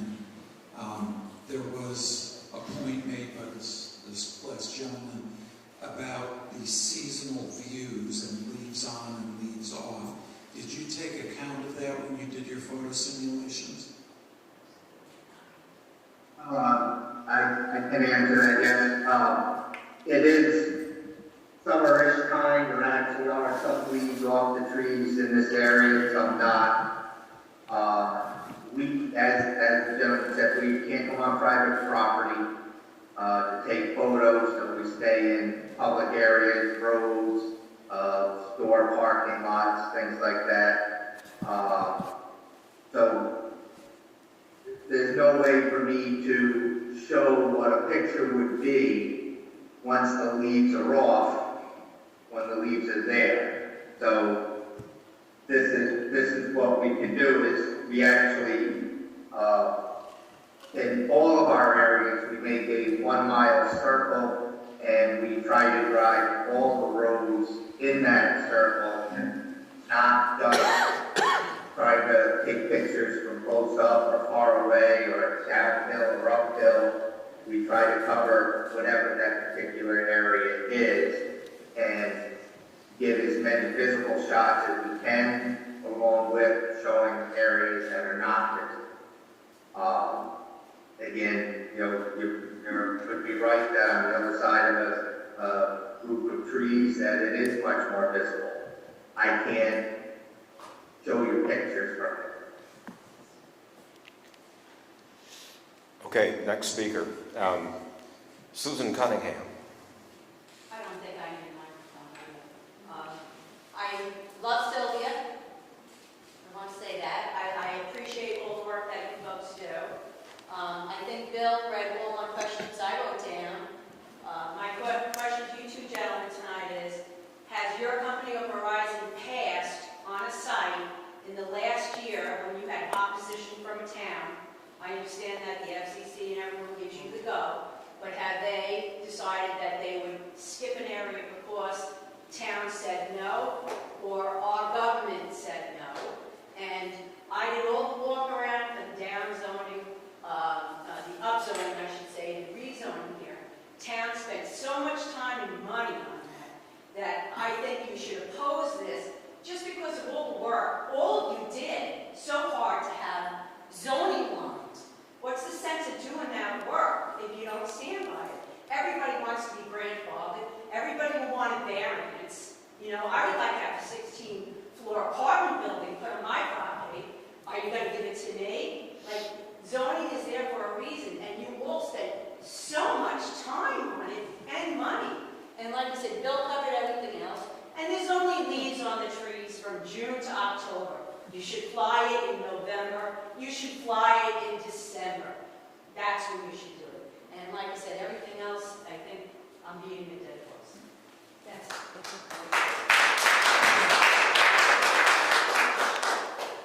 Nancy Yates.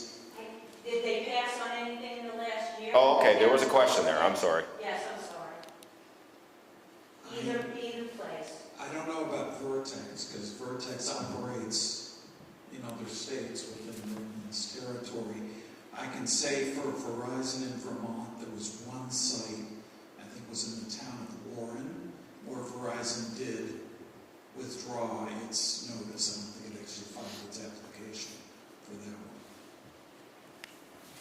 And do you know of any other? In the last year, no. But we have in the past, if we feel that, every project you have to look at what are the options, what are the viable options. So when we go into it, we try to get what we think is the correct option and the best option. So when we go into it, that's how we feel, and that's from our experiences and our efforts, that's what we try to present. So not everyone's going to agree on it, which I understand, but that doesn't mean that we don't, from our experiences, that we feel that it's still the best option.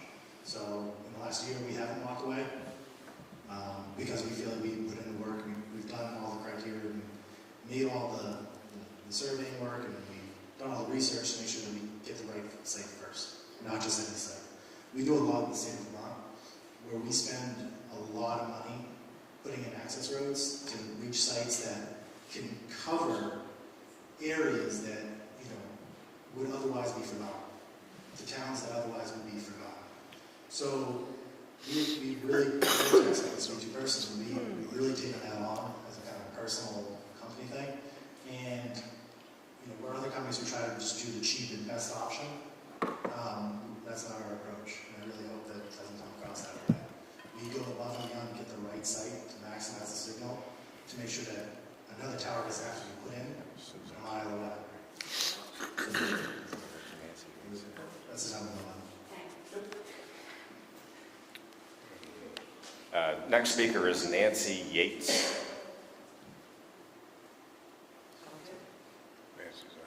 A number of people have left. Apparently, Nancy may have been one of them. Dick Smith is here. I see him.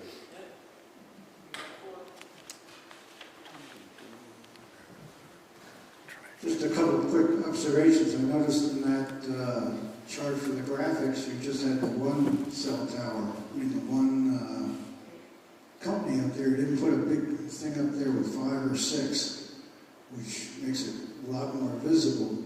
Also, what was pointed out, Dorset and that circle, there's a lot more places that could see that outside that circle in Manchester. It doesn't cover Manchester Village, it doesn't cover a lot of spots.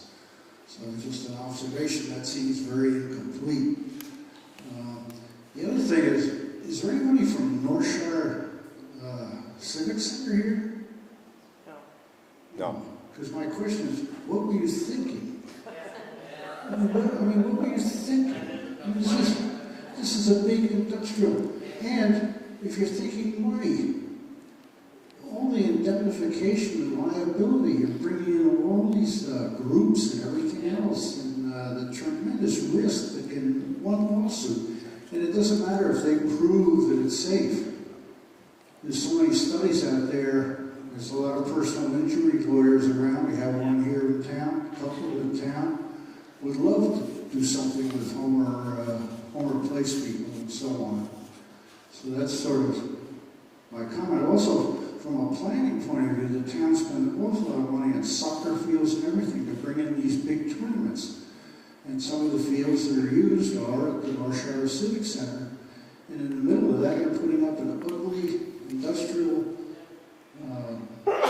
thing up in the middle. And also for these concerts, VSO, and what was the one, jazz, not jazz, bluegrass. These people were looking right at it. And I also noticed in those pictures, they didn't have any pictures right below what it would look like with 5 things up on that. So, I don't know, just, that's my 2 cents. At 8:20. Yeah. 8:22. So the reason we only included Verizon's antennas in what we presented is because this is only an application for Verizon's antennas, excuse me. Vertex hopes, and its experience tells it, that it's likely that there'll be other carriers that would want to locate their antennas on the tower, but there have been none that have committed yet. This is an issue that comes up all the time in tower siting. One of my other clients was kind of taken to task because they didn't have all the other tenants lined up. But the fact of the matter is that if other carriers like AT&T or T-Mobile do express interest in this site, they will have to go to the Public Utility Commission to get permission to put their antennas on the tower. So that will be a regulated process as well. And then, I can't remember if it was this gentleman or the one before, had seemed to question the choice of a 1-mile radius for the photo locations, and I was hoping that David could speak to that.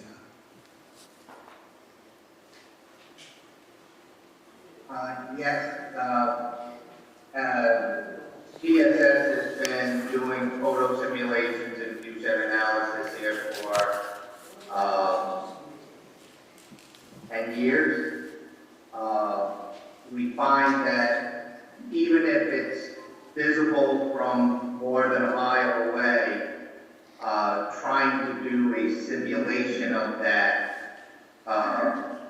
the tower becomes almost the same size as a pixel in the system, and you really can't make a simulation if you're stacking 4 pixels on top of each other.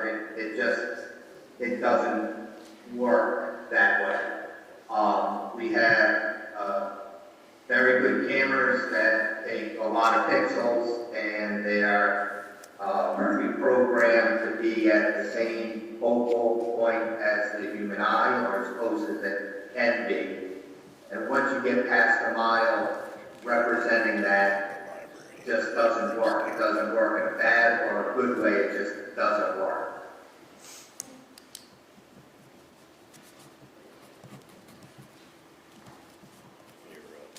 Yep.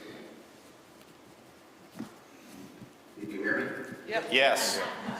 I'm taking notes.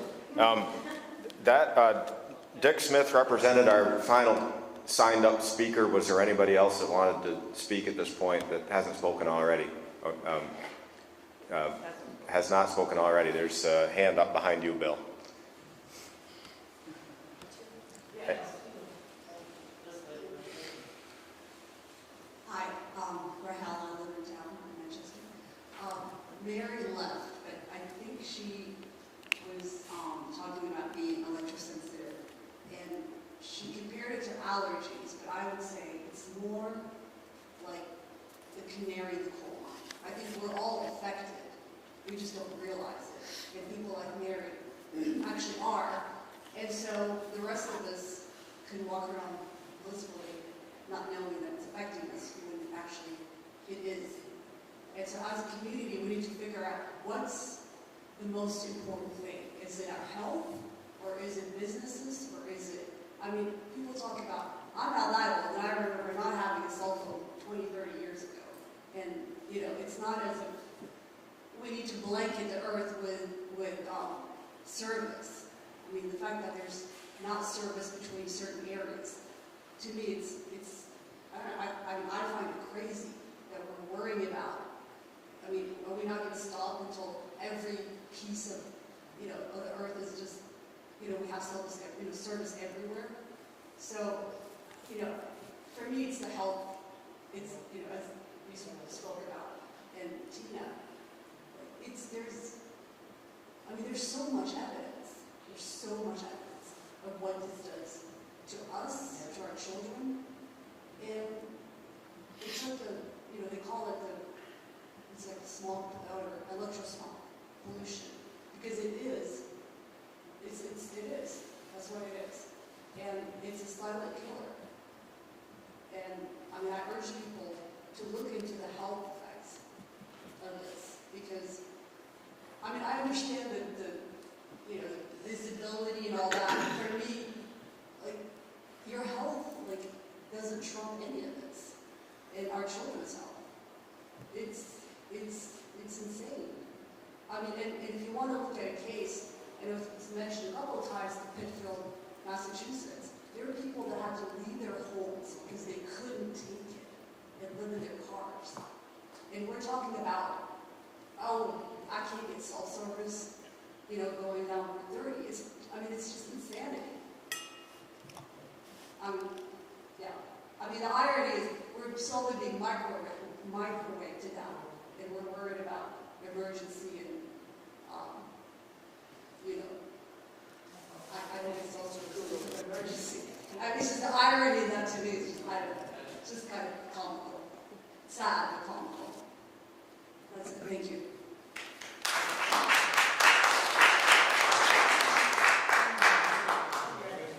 Thank you. I don't want this to go on forever. If there's something else that needs to be added that hasn't been said already, I certainly want to hear it. Bill, I know you had your hand up. This will be the second time you've spoken. This will be quick. I just think we have to ask them and require them to present pictures on the simulated pictures showing, you know, what looks like the 5 cell towers. When I do a housing project, I have to present my entire plan, even though I'm going to piecemeal over 5 or 6 years. And once the cell tower is built, getting additional dividers on it is almost fait accompli. That's not an issue. So we ought to see these with the eventual capacity of 5 or 6 dividers on it. That's what we ought to see. One. And that's essentially it. Yeah, and that's something that we can do. That's no problem. I just would say that once that the top provider is one that kind of breaks that visual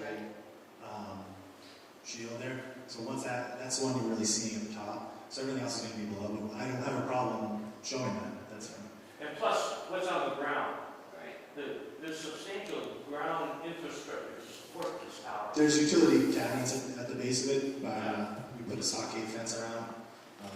But all that would be shielded from that, and you wouldn't see that with the trees. Look at the existing one. Okay. I think that wraps it up as far as the... One more question. Okay. As a retiree Verizon outside plant engineering, it's a question of how often will you monitor the use cell towers of ineffectiveness? Because that's what I'm observing a lot of, for Verizon, because I don't know, a lot of services being disrupted. That's what I do with my 5 cell phones like that. I'm sorry, the downtime of the site, is that where Anywhere in the state of Rhode Island, with the sites going down? Yeah. I mean, there's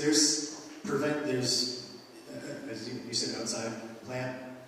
So you outside plant engineering is my background. Okay. So every site has battery packs that run the site if power goes down. So we have multiple forms of backup power.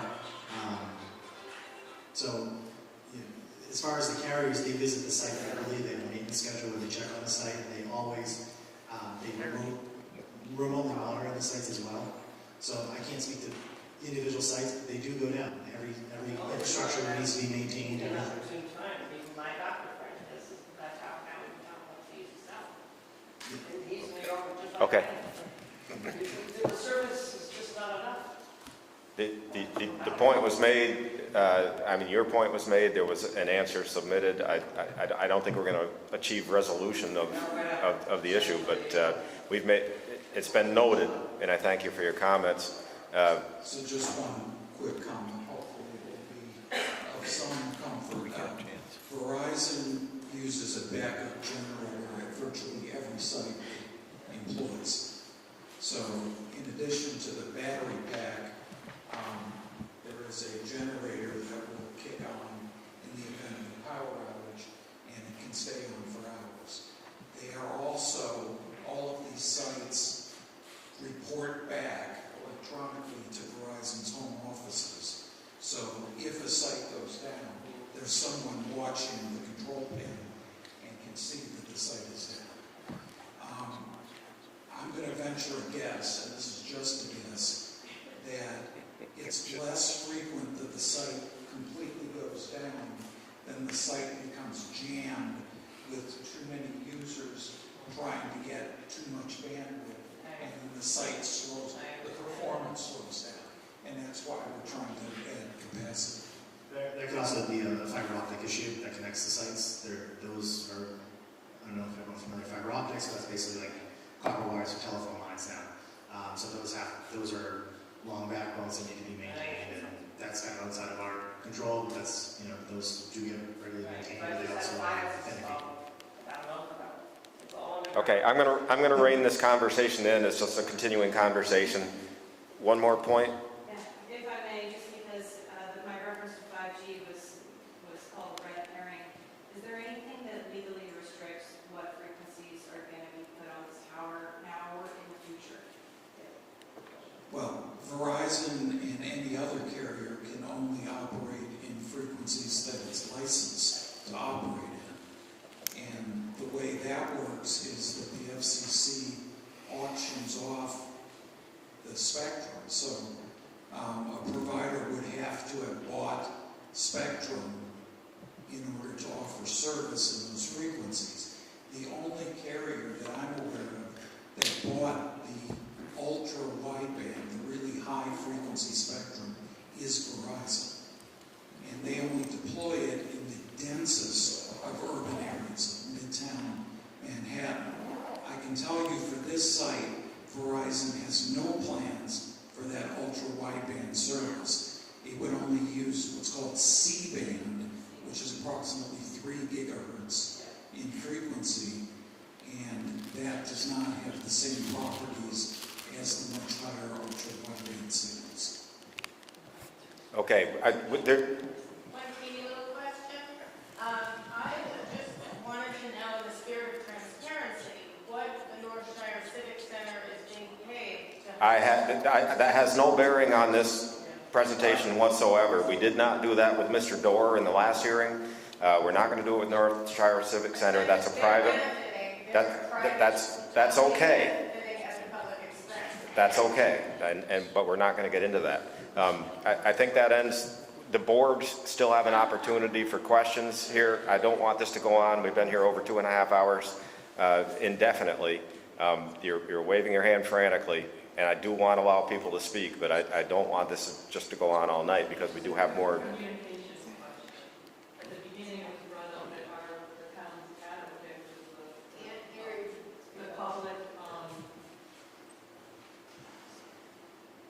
That our advocate was that the permit would be brought to of Vermont is not here present.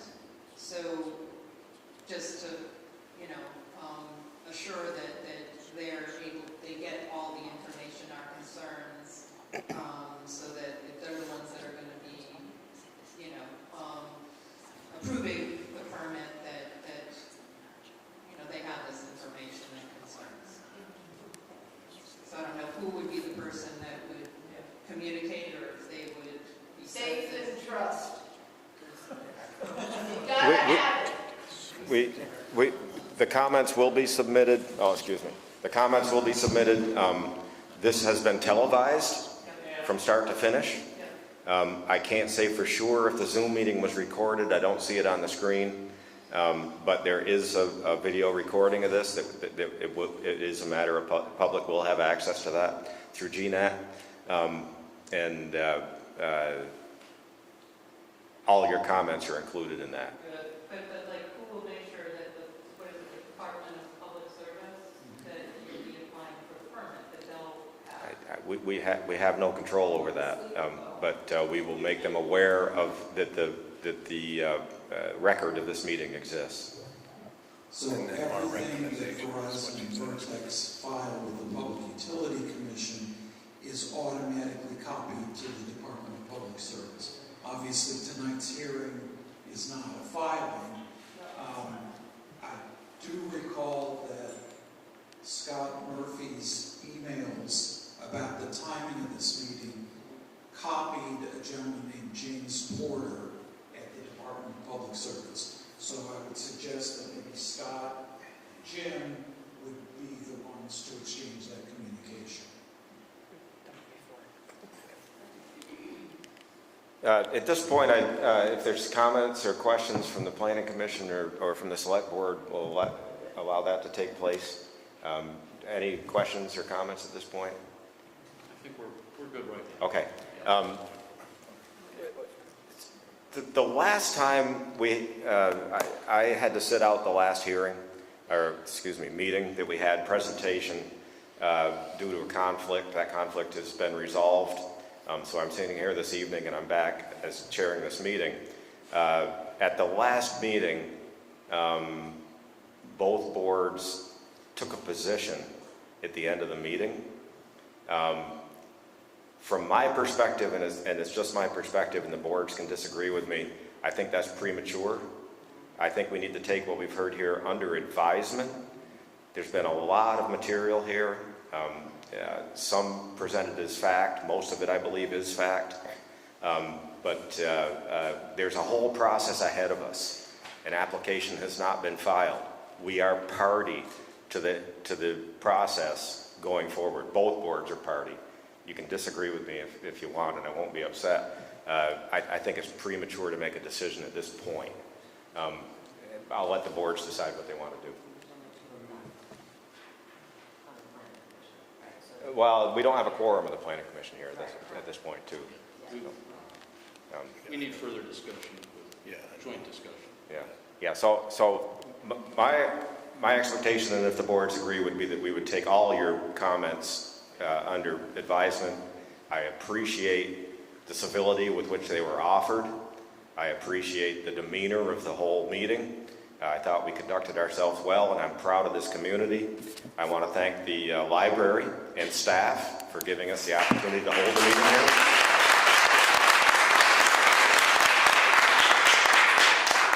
I want to thank the Planning Commission for all the thought that they put into our zoning ordinance, and that certainly will be part of the decision that we make. This board, as you well know, is not afraid to shy away from making difficult decisions. So unless there's anything else that needs to be said at this point. Yes, I want to thank both boards for the time.